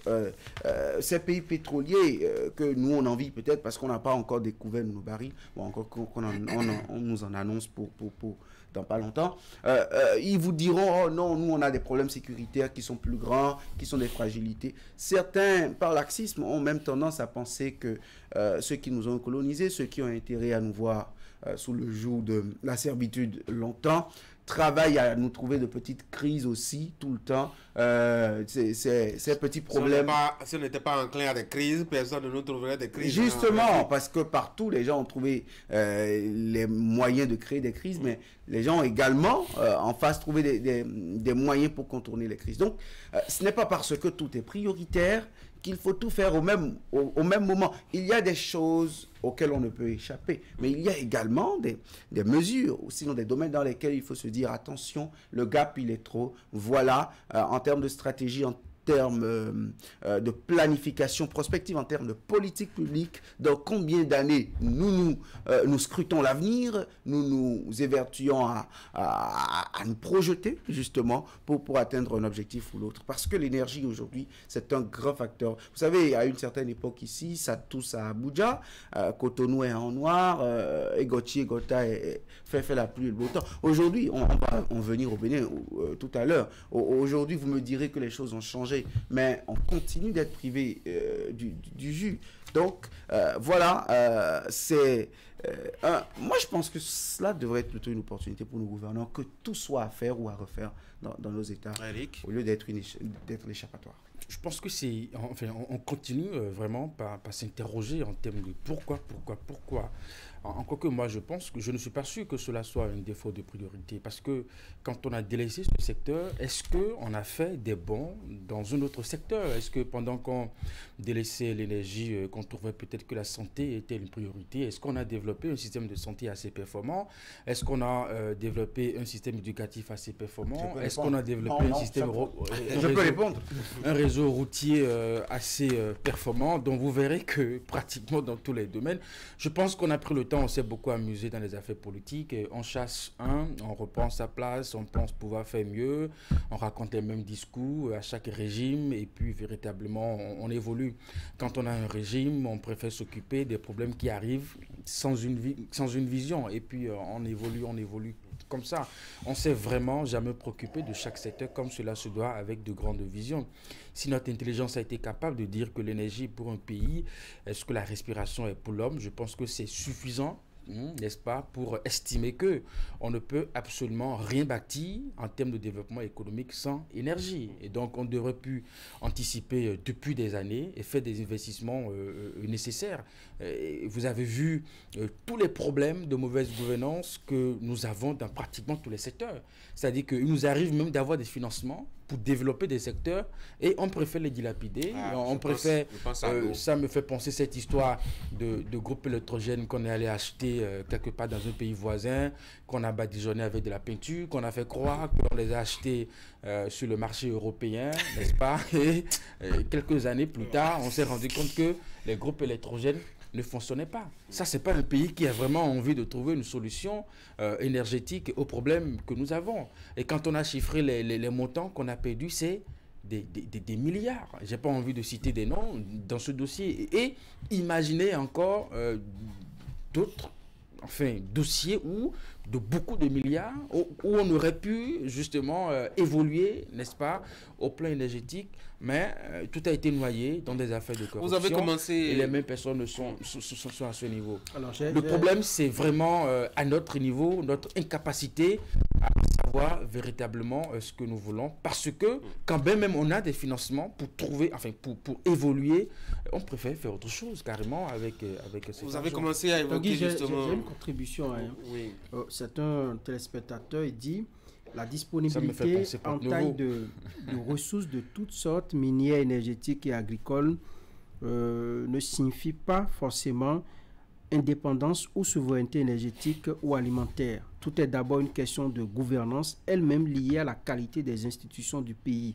En Afrique, on passe 80% du temps à parler de politique politicienne et 10 à 15% du temps à parler développement.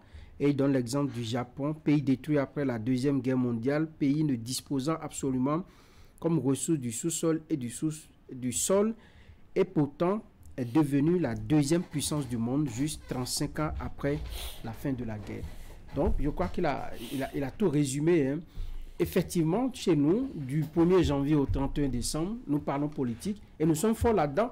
On sort toutes nos énergies, on débauche toutes nos énergies, toutes nos connaissances livresques, c'est en politique qu'on déverse là, et puis on laisse de côté les questions essentielles de développement. Lorsque vous amenez des questions de développement sur la table, eh bien, vous ne trouvez personne. Autour du budget, par exemple, quand vous écoutez les mouvantions, vous dites que c'est le meilleur des mondes, vous écoutez les opposants, on dit qu'il n'y a rien de potable dedans, il n'y a rien du tout. Ben, qu'est-ce qu'on fait pour avancer finalement ? Ce juste milieu-là, nous ne le trouvons pas souvent, et c'est en cela que même ces questions essentielles de l'énergie, de l'eau, les soins de santé, les hôpitaux, la question des écoles et tout ça, ça manque d'interlocuteurs. Vous n'avez personne pour vous dire réellement ce qu'il faut faire. Ou lorsque les gens engagent le débat, eh bien, on trouve que bon, ils sont en train de marcher avec la tête pendant que vous marchez avec les pieds. Ils sont même à la limite combattus. C'est bien dommage. Et nous en sommes là sur la question énergétique. Eric, faisons avancer le débat. Vous savez, il y a un diplomate, je laisse William. J'aime la démocratie. Pas pour dire que si Eric prend la parole avant moi, ce n'est pas la démocratie. Regardez, j'aime bien la contribution du téléspectateur. Mais vous voyez, parfois, je me dis qu'il y a des contre-exemples.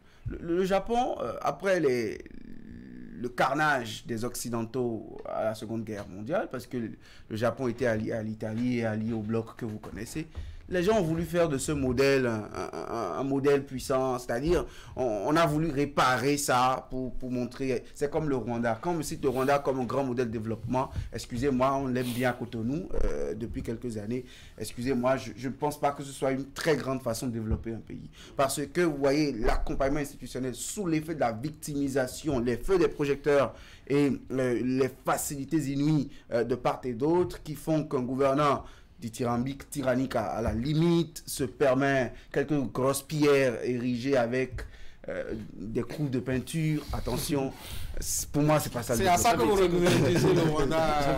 C'est pas ça. Je laissais pourtant de parole à William, mais je ne savais pas que c'était ça. Vous savez, il y a un monsieur qui m'a dit, vous savez, cette notion que nous avons de la démocratie et que William a évoquée, nous l'avons de qui ?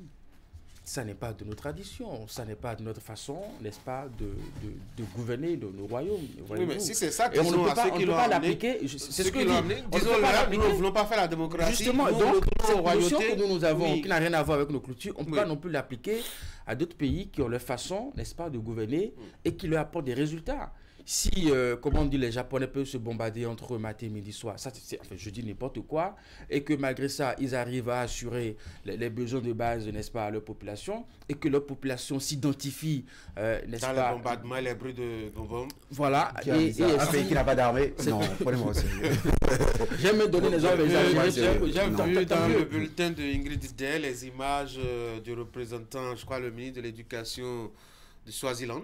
Je crois qu'on devrait retourner à ces mécanismes-là. Allez, faisons avancer le débat. Venons-en au cas béninois. Eric avait commencé justement à l'évoquer. On a vu que de 60 à aujourd'hui, tout ce qu'on a pu faire, en tout cas dans le domaine énergétique, c'est l'accumulation justement des scandales. Quelqu'un est allé chercher les groupes électrogènes à Lomé, il est allé bien loin. Quelqu'un s'est arrêté à Kadiaoun, a arraché 2 ou 3 hélices d'un avion qu'il est allé jeter quelque part, nous promettant de l'énergie électrique. Ce n'est pas venu. On nous a amené des gobelets à la présidence. Des gobelets à la présidence. On n'a plus retrouvé plus tard. Quelqu'un a été nommé nouvellement dans un gouvernement dans ce pays. Il a couru à barrière avec l'État. Il en est sorti pour dire que c'est un musée, c'est un tas de ferraille, etc. Sauf que 4 ou 5 ans ou 6 ans après, lui-même, il nous a laissé des toiles d'araignée. Je ne sais même pas dans quel pays il se retrouve actuellement. Finalement, j'ai l'impression que l'énergie, ce n'est pas notre problème, hein, Franck. On vit dans un vrai gâchis. Ça a duré pendant plusieurs années. C'est à la limite révoltant. Vous savez, à une cérémonie, je crois, à une séance politique à Parakou, pendant que le président Boni Yayi était en pleine, disons... intervention. On a coupé le courant et le groupe n'a pas pris. Moi, je pense que... Oui, le groupe n'a pas pris et ça a valu... Je crois que c'est des choses qui devraient se répéter très souvent. Oui. Et devrait arriver au chef d'État à l'époque. Ça devrait arriver au chef d'État pour qu'on trouve une solution. Je prie Dieu qu'il arrive tous les mercredis, par exemple, en plein conseil des ministres, que ça se coupe. Et là, ils comprendront justement ce que nous vivons. Parce que justement, quand ils ne vivent pas la réalité. Oui, on n'a pas trouvé mieux que de relever le directeur de la SBE à l'époque. Oui, on l'a relevé et on a demandé, on a regardé dans la salle, on a jeté des coups d'œil pour dire, mais lui, là, il peut faire l'affaire. Et on a renommé un autre. C'est pour dire qu'on s'est amusé pendant longtemps. C'est ça qui allait régler le problème. Et là, c'est un exemple. C'est un exemple sous le... Mais vous n'allez pas réduire le régime de Boni Yayi. Non, je vais bien en arrière. Maria Gleta 1, c'est quand même le régime de Boni Yayi. C'est devenu quoi? Moi, je ne sais pas. Mais moi, je sais qu'on a eu un grand projet qui s'appelle Maria... Non, je ne sais pas. Vous savez. Moi, je ne sais pas. Je sais qu'on a eu un grand projet qui est en arrière. Au temps du général Mathieu Kérékou aussi, on vivait le délestage pendant des jours où des localités savent qu'à tel moment de l'année, eh bien, elles n'ont pas d'énergie électrique et on s'y accommodait. À l'arrivée de Boni Yayi, même au temps de Soglo, on l'a vécu. Au temps de Boni Yayi, on l'a vécu. Au début du mandat du président Talon, nous avons vécu. On continue de vivre cela peut-être à des proportions un peu moindres que ce que nous vivions par le passé, mais c'est pour dire que pendant des années, nous avons jeté des ressources inutilement dans le domaine. On n'a pas avancé véritablement pour régler le problème. Et donc, on est dedans, on nage un peu dans l'amateurisme dans ce domaine-là. Moi, je peux faire la nuance que, honnêtement, ces dernières années, il y a eu on a remarqué un peu de changement. Sauf qu'on doit beaucoup de choses au Nigeria. Hein. Oui, William, chaque gouvernement a quand même eu son envie à montrer sa détermination à résoudre le problème. Et chaque gouvernement a eu ce projet ou son projet. Quelqu'un a parlé de groupe électrogène, j'ai parlé des turbines à gaz, quelqu'un allait chercher un moteur d'avion, etc. Chacun avait eu son idée quand même. Oui, juste que la volonté et les idées ne suffisent pas. Vous savez, gouverner, j'aime bien Sankara qui dit qu'il faut un petit verre d'eau pour tous, et ça c'est mieux que du champagne pour quelques-uns. En fait, c'est ça qu'on n'a pas dans la tête quand on accède à certaines fonctions dans nos États, et on pense que quand on dit énergie, les milliards commencent au moins à partir de 10. c'est propice pour se faire sa retraite politique, pour se faire un ancrage politique. Vous savez, ceux qui ont fait plomber les meilleurs projets sous Kérékou en termes d'énergie, vous les verrez dans l'arcane de la gouvernance de Patrice Talon pour avoir aussi traversé la gouvernance de Boniaï. Ils ne sont jamais inquiétés. Camaro Fassassi est décédé depuis longtemps. Oui, je ne veux pas citer un autre nom que vous pourriez citer juste après celui-là en termes d'énergie. Vous avez parlé de Maria Greta 1, je ne cite personne, mais vous savez où ces gens sont aujourd'hui dans la République. Des gens ont pris l'argent de l'eau pour se tailler des 4x4 dans ce pays. Aujourd'hui, ils nous gouvernent encore. Ils continuent de nous gouverner, rassurez-vous, ils nous gouverneront encore pendant longtemps. Je vais vous dire, vous savez, moi je pense qu'on n'est pas assez, non seulement pas assez visionnaire, mais on n'est pas assez patriote pour relever certains problèmes dans nos États. Vous savez, un président américain, quand on l'informait du niveau des ressources pétrolières de son pays, oui, il y a de grands gisements par endroit, mais avec les changements climatiques, tout ça, d'ici quelques années, mais il s'est tapé la poitrine, il a dit, aucun Américain n'achètera le litre d'essence au-delà du dollar. Et pour ça, les États-Unis sont prêts à tout faire dans le monde entier. Vous savez ce qu'ils font partout où il y a du pétrole dans le monde. Je pense que cette rage à résoudre les problèmes de nos concitoyens n'anime pas forcément ceux qui nous gouvernent. Et je dis, vous savez, Talon vous dira que quand lui il est venu, on n'avait pas de production propre. Aujourd'hui, on est à près de 182 mégawatts de production propre. Mais dites-nous le pourcentage de ce que cela représente par rapport à notre consommation totale. À quel pourcentage nous dépendons encore de nos voisins, des gens qui nous vendent de l'électricité?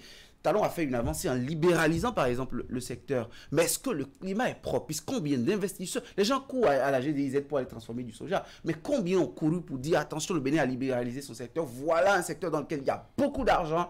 Nous, on a l'expertise, on descend là-dedans. Voilà des diagnostics, voilà des questions qu'il faut se poser. Se taper la poitrine de dire, on a électrifié, on est passé désormais à 50% de taux d'électrification au plan national et que de 60 à 2016, oui, on en a a toujours fait que considéré que 9%. C'est un secteur qui revient exclusivement à l'État. Et la question de la libéralisation, par exemple, ce n'est pas très connu du monde. Et les acteurs, notamment les hommes d'affaires, etc., ne s'intéressent pas justement à ce secteur. Parce que vous n'avez pas donné un climat qui le leur propose. L'énergie, c'est beaucoup d'argent. Non, écoutez, quand vous avez fait la GDIZ, pourquoi les gens y accourent?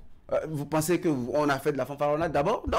Dans le monde du business, ça renifle comme un chien. Et si votre environnement dit de libéralisation était si propice que cela, les gens auraient fait une concurrence.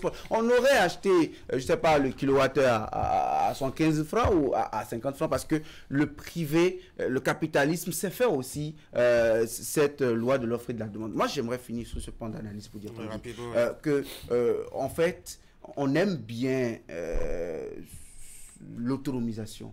On a envie. Mais quand on voit les défis en face, on se dit, est-ce que c'est moi qui ôterais, c'est moi qui suis l'agneau qui ôterait le péché de mon pays. Donc, je fais ma part. D'Israël. Oui, Eric. Mais merci d'avoir interrompu mon analyse. Enfin, je vous compléter l'expression. Donc, voilà. Oui, Eric, chaque gouvernement a eu ses projets. Les projets sont toujours à l'eau. Et j'espère vraiment que tout ce qu'on a eu à faire avec Patrice Talon, que cela ne tomberait pas à l'eau à son départ en 2026, puisqu'on a ce secret-là, justement, de balayer tout chaque fois qu'un président s'en va. Oui, mais après, on se rend compte que depuis toutes ces années, on a fait plus de la politique de l'énergie que de régler vraiment, de trouver des solutions à nos problèmes énergétiques. Vous savez, si vous rentrez aujourd'hui dans le ministère de l'énergie et qu'on vous sort des dossiers et qu'on vous dit, voici des montants, des chiffres, des milliards qu'on a sortis, n'est-ce pas, pour trouver une solution aux problèmes énergétiques et que vous faites le point, et qu'effectivement, on s'était vraiment consacré à faire ces dépenses de façon judicieuse, n'est-ce pas, à faire de bonnes options, on n'en serait pas là aujourd'hui. Ce n'est pas les moyens qu'on n'a pas réussi à mobiliser, n'est-ce pas, pour développer notre secteur énergétique. Mais cet argent est parti où? Est-ce qu'on a pris de bonnes résolutions? Est-ce qu'on s'est assuré que ces investissements, l'argent qu'on sortait des caisses de l'État pour le même problème, on s'est vraiment assuré de régler ces problèmes? Non. On le disait, mais en fait, on se rend bien compte qu'on sortait l'argent pas pour régler véritablement de façon efficace ce problème. Pour le reste, c'était bon pour la campagne électorale, c'était bon pour des discours politiques, mais chaque année, on se rendait bien compte qu'on n'était pas du tout sorti de l'auberge. Aujourd'hui, on peut noter véritablement, quand je prends par exemple les cas que Franck a évoqués, que nous sommes un peu loin de ces réalités. Aujourd'hui, nous constatons, n'est-ce pas, qu'on a essayé de faire beaucoup mieux que les situations que nous avons vécues par le passé, peut-être parce qu'on a estimé qu'il faut prendre vraiment le taureau par les cornes, il faut à nouveau investir dans le secteur, il faut à nouveau créer de nouvelles sources de production au-delà de ce que nous achetons de l'extérieur pour régler le problème. Après, vous verrez que quand on a fini de trouver des solutions en termes d'approvisionnement de produits énergétiques, il y a un réseau de transport que nous avons qui est complètement archaïque, parce que depuis qu'on l'a installé, ça n'a jamais bénéficié d'un système de maintenance pour pouvoir transporter véritablement l'énergie vers les ménages. Ce problème, on l'a eu parce que j'ai souvenance d'une conférence de presse où le ministre de l'Énergie expliquait un peu les problèmes de délestage que nous avons aujourd'hui. Quand on fait de l'acquisition, par exemple, vers les pays auprès de qui nous achetons l'énergie, ou quand nous produisons l'énergie, le système de transport qui permet de faire le circuit juste dans les ménages se trouvait toujours, n'est-ce pas, en difficulté, en panne. Trouvons les moyens de changer tout cela. Si c'est vieux, parce que ça fait 60 ans, on n'a pas besoin de faire une conférence de presse pour venir expliquer. Mais ça fait partie les populations n'ont pas besoin d'explication. Les populations ont besoin d'énergie électrique. C'est comme si je viens pour leur expliquer pourquoi ils ont des problèmes. Et ne me dites surtout pas que ils ont besoin juste tous de les problèmes solutions. qu'on a ces derniers temps c'est la qualité du transport. Du transport ou du raccordement. Vous savez, savez, curieux à cet effet. J'ai comme impression que tous ceux qui ont prophétisé qu'il n'y aura pas de délestage étaient dans une grosse foi, que soit Dieu n'a pas confirmé, ou soit les milliards n'ont pas confirmé, ou l'orthodoxie de la gestion n'a pas confirmé. Allez, je dis merci au professeur Antonio qui nous suit actuellement. Il dit le nom du problème que vous posez, c'est simplement l'absence de l'esprit panafricaniste. Un seul État ne peut pas à lui seul résoudre le problème de l'énergie. Il faut réellement se mettre ensemble pour le développement des secteurs énormes comme celui de l'énergie. En clair, il faut se mettre ensemble, comme l'AES par exemple, mais avec plus élargi, etc., pour trouver une solution. Mais oui, justement, on s'est mis ensemble au niveau de l'UEMOA parce qu'il y a des mécanismes régionaux. On s'est mis ensemble au niveau de la CEDEAO parce qu'il y a des mécanismes régionaux sur le secteur de l'énergie. Oui. Donc, l'exemple de l'AES, nous l'avons déjà expérimenté. Si l'idée, c'est vraiment de se mettre ensemble, peut-être aussi qu'à ce niveau, on a un problème de se mettre ensemble. Oui, il y a un diplomate qui m'a donné un exemple, Tanguy, je finis rapidement par là, où il dit, on a trouvé des financements pour le secteur de l'énergie, on a appelé des Béninois, enfin des autorités, et écoutez, trouvez-nous des profils, mettez-vous ensemble, faites le dossier, et puis mettez la main sur ce financement. La même information, on a envoyé au Nigeria, on a demandé aux autorités au Nigeria, écoutez, trouvez des profils, mettez-vous ensemble, et mettez la main sur ce financement. Il a dit, enfin il a donné un exemple, je suppose que l'information est venue aux autorités du Bénin à 9h et il fallait envoyer les dossiers à 10h par exemple. Les Béninois ont pris toute la journée, a fait de la politique, c'est-à-dire que il faut mettre, et on n'a pas eu ce financement.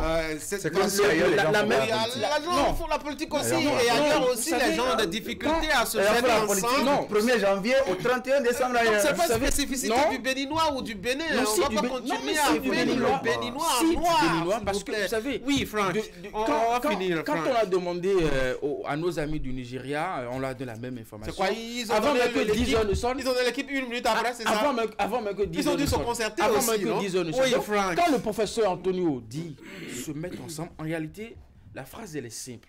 Mais en fait, nous avons ce problème.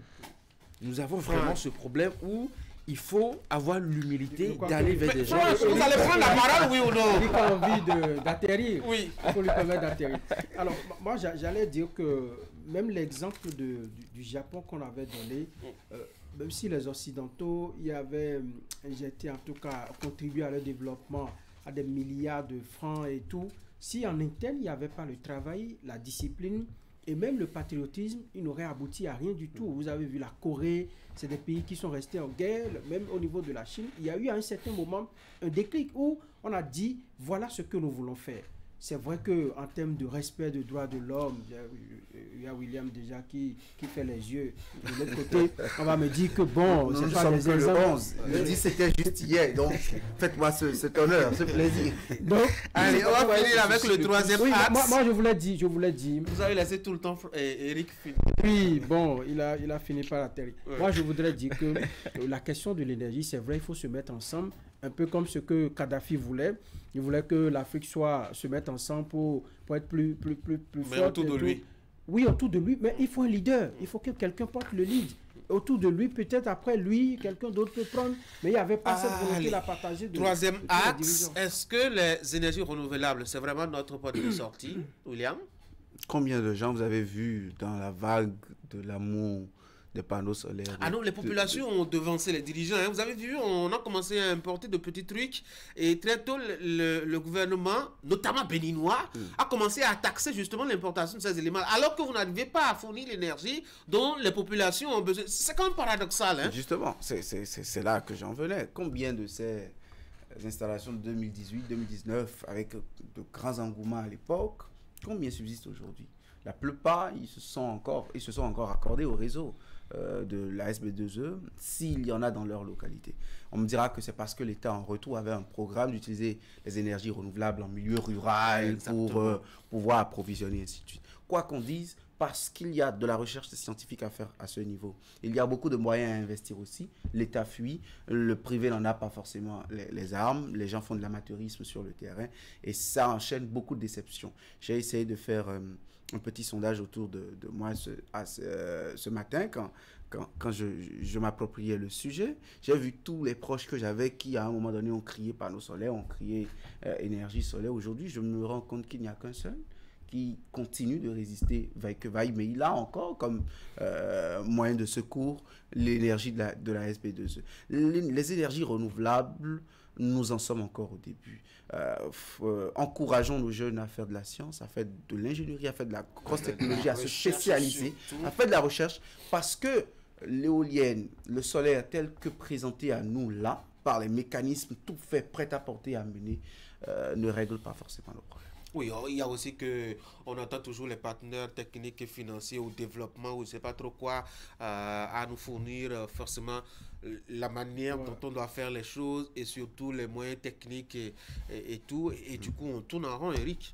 Non, je pense qu'aujourd'hui, même à l'échelle internationale, on en parle comme une alternative. Mais combien sont-ils à se mettre à l'énergie renouvelable? Oui. Vous avez jamais entendu parler de ça chez les Américains? Jamais. Oui. Ça ne les préoccupe même pas. Tant le veut ou non, il y a une évidence. Ils vont sortir l'accord de Paris encore. Et que Trump reviendra. C'est dans quelques jours. Il va le bouder ça. Donc, enfin, je pense qu'on présente ça comme une autre possibilité, n'est-ce pas, d'aider les pays à pouvoir atteindre leur indépendance énergétique. Et nous savons qu'aujourd'hui, beaucoup de pays africains sont dedans. Même ici au Bénin, on nous a construit une centrale électrique il n'y a pas si longtemps que ça, à partir de l'énergie renouvelable quelque part à Poubelle. Et ça marche plutôt. Et donc, il y a beaucoup ça nécessite beaucoup de financement, de recherche et tout. Si ces 60 dernières années, on n'a pas pu... Si ces 60 dernières années, on n'a pas pu atteindre l'indépendance énergétique avec l'énergie traditionnelle, peut-être que la solution viendrait de là, qui sait. Moi, je pense qu'il faut faire un message. C'est-à-dire l'énergie qu'on utilise, distribuée par la SB2E. Mais il faut explorer également la piste des énergies renouvelables, tout simplement. Parce que ce qu'on utilise comme le dispositif qui capte le soleil aujourd'hui pour se recharger quand on aura besoin de l'utiliser, la plupart, c'est fabriqué en Chine. Comment vous voulez que le soleil, par exemple, que les gens utilisent là-bas, qu'on puisse se servir de ça? Non, c'est pas la même chose. Non, ce n'est pas...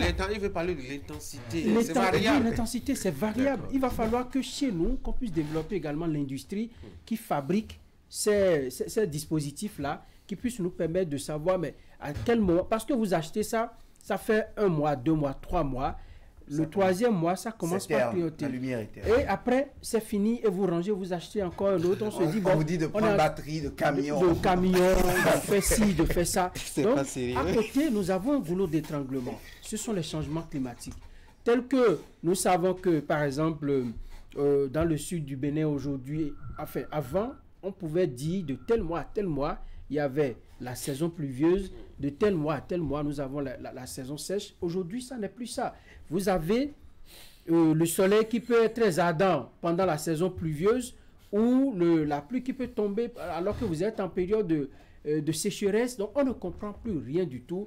Et cela, ça doit nous amener véritablement à questionner les chercheurs, à leur donner les moyens pour dire, mais voilà ce qu'il faut faire pour l'adapter, adapter ces dispositifs-là au climat africain et au changement climatique qui viennent tout bouleverser. Si on ne le fait pas, on sera toujours dans les discours, on ne va jamais accéder véritablement à ce stade-là qui nous permet d'avoir une certaine autonomie énergétique.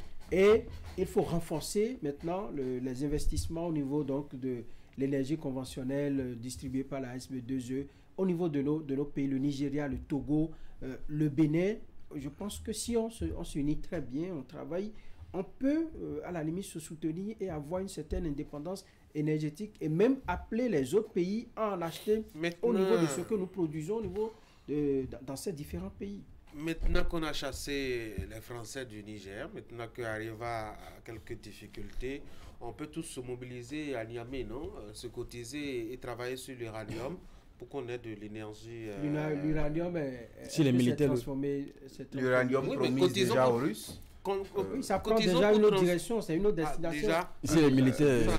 Ça n'a pas attendu. Vous pensez que d'ailleurs, on vous laisse installer les industries chez vous pour vous développer. Pourquoi on ne peut pas nous laisser installer des industries? S'ils ne nous laissent pas, on les chasse comme les Français et puis c'est fini. Et ils prépareront les prochains gouvernants qui vous gouverneront et qui leur reviendront en bonne fidélité. En tout cas, on va espérer qu'il y ait une prise de conscience parce que chaque fois, on accuse les gouvernants.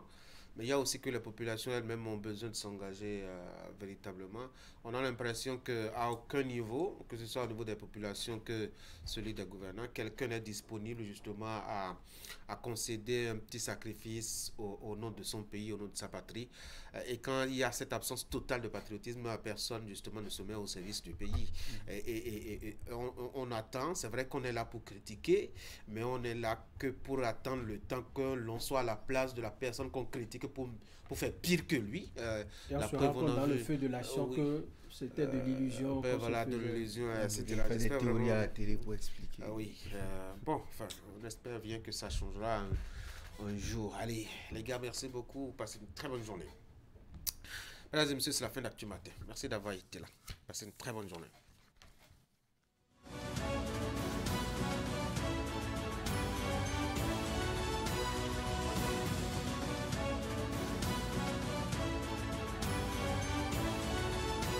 Mesdames et messieurs, bonjour et merci d'avoir pris le rendez-vous de la revue de presse. Le Bénin renforce sa coopération avec le Royaume d'Eswatini, ex-Swaziland et le Djibouti. Le matinal rapporte que 2 émissaires de 16 États africains ont été reçus lundi 9 décembre 2024 en audience par le ministre béninois des Affaires étrangères. Porteur d'un message du roi adressé à Patrice Talon, le ministre de la fonction publique de l'Eswatini a échangé avec le chef de la diplomatie béninoise sur l'état des lieux des relations entre les 2 États et les perspectives de leur élargissement. En ce qui concerne l'envoyé spécial du Djibouti, ministre du Travail chargé de la formalisation et de la protection sociale, également dépositaire d'une lettre de son Excellence Ismaïl Omar Guelleh à son homologue béninois Patrice Talon, il a échangé avec Olusegun Bakari sur divers domaines de coopération. Des précisions fournies par le matinal. Cette information est confirmée par plusieurs canards sortis ce matin, dont l'emblème du jour qui affiche à sa une les émissaires du roi d'Eswatini et une délégation du Djibouti en visite au Bénin. Le meilleur, pour sa part, met en relief la sollicitation de ce dernier pays dans le cadre de l'élection à la présidence de l'Union africaine et titre « Le Djibouti négocie le soutien du Bénin ». Du côté de l'Assemblée nationale, ce sont plutôt les droits humains qui intéressent. Fraternité nous apprend que le président de l'institution a procédé ce mardi 10 décembre 2024 à Cotonou au lancement de 2 ateliers sur l'outil d'auto-évaluation des droits humains, l'un sur le thème Parlement et droits humains et l'autre sur la question de la lutte contre la traite et le travail des enfants. Ces activités sont organisées, précise le quotidien, de concert avec l'Union interparlementaire. Selon Louis Vlavounou, ces ateliers s'inscrivent dans le cadre de la mise en œuvre au niveau national de la stratégie 2022-2026 de l'UIP, dont la vision consiste à bâtir un monde dans lequel chaque voix compte, un monde où la démocratie et les parlements sont au service des citoyens pour promouvoir la paix et le développement. Pendant ce temps, la courbe des prix des produits de consommation au Bénin continue d'afficher une tendance haussière. Selon des chiffres rapportés par le matinal, le mois de novembre 2024 a connu une légère hausse des prix, avec l'indice harmonisé des prix à la consommation atteignant 111,0 contre 110,6 en octobre, soit une augmentation de 0,3%. Le journal indique que d'après le rapport publié le 7 décembre 2024 par l'Institut national de la statistique et de la démographie, au nombre des produits ayant particulièrement contribué à cette hausse, figure le poisson dont le prix a grimpé de 7,4%, l'huile de palme et l'huile de coton dont les prix ont augmenté de 5,2%. Clôturons cette revue par ce carnet rose de Matin Libre qui nous informe qu'une femme a accouché de quintuplé dans la journée d'hier, mardi 10 décembre 2024, à l'hôpital de l'Ordre de Malte de Djougou. Il s'agit de 4 filles et un garçon. Contacté au téléphone par le quotidien, le repère des jumeaux Zachary Noum, chauffeur de profession, précise que la famille comptait avant cette naissance 2 enfants. Fin de la revue de presse de ce mercredi 11 décembre 2024.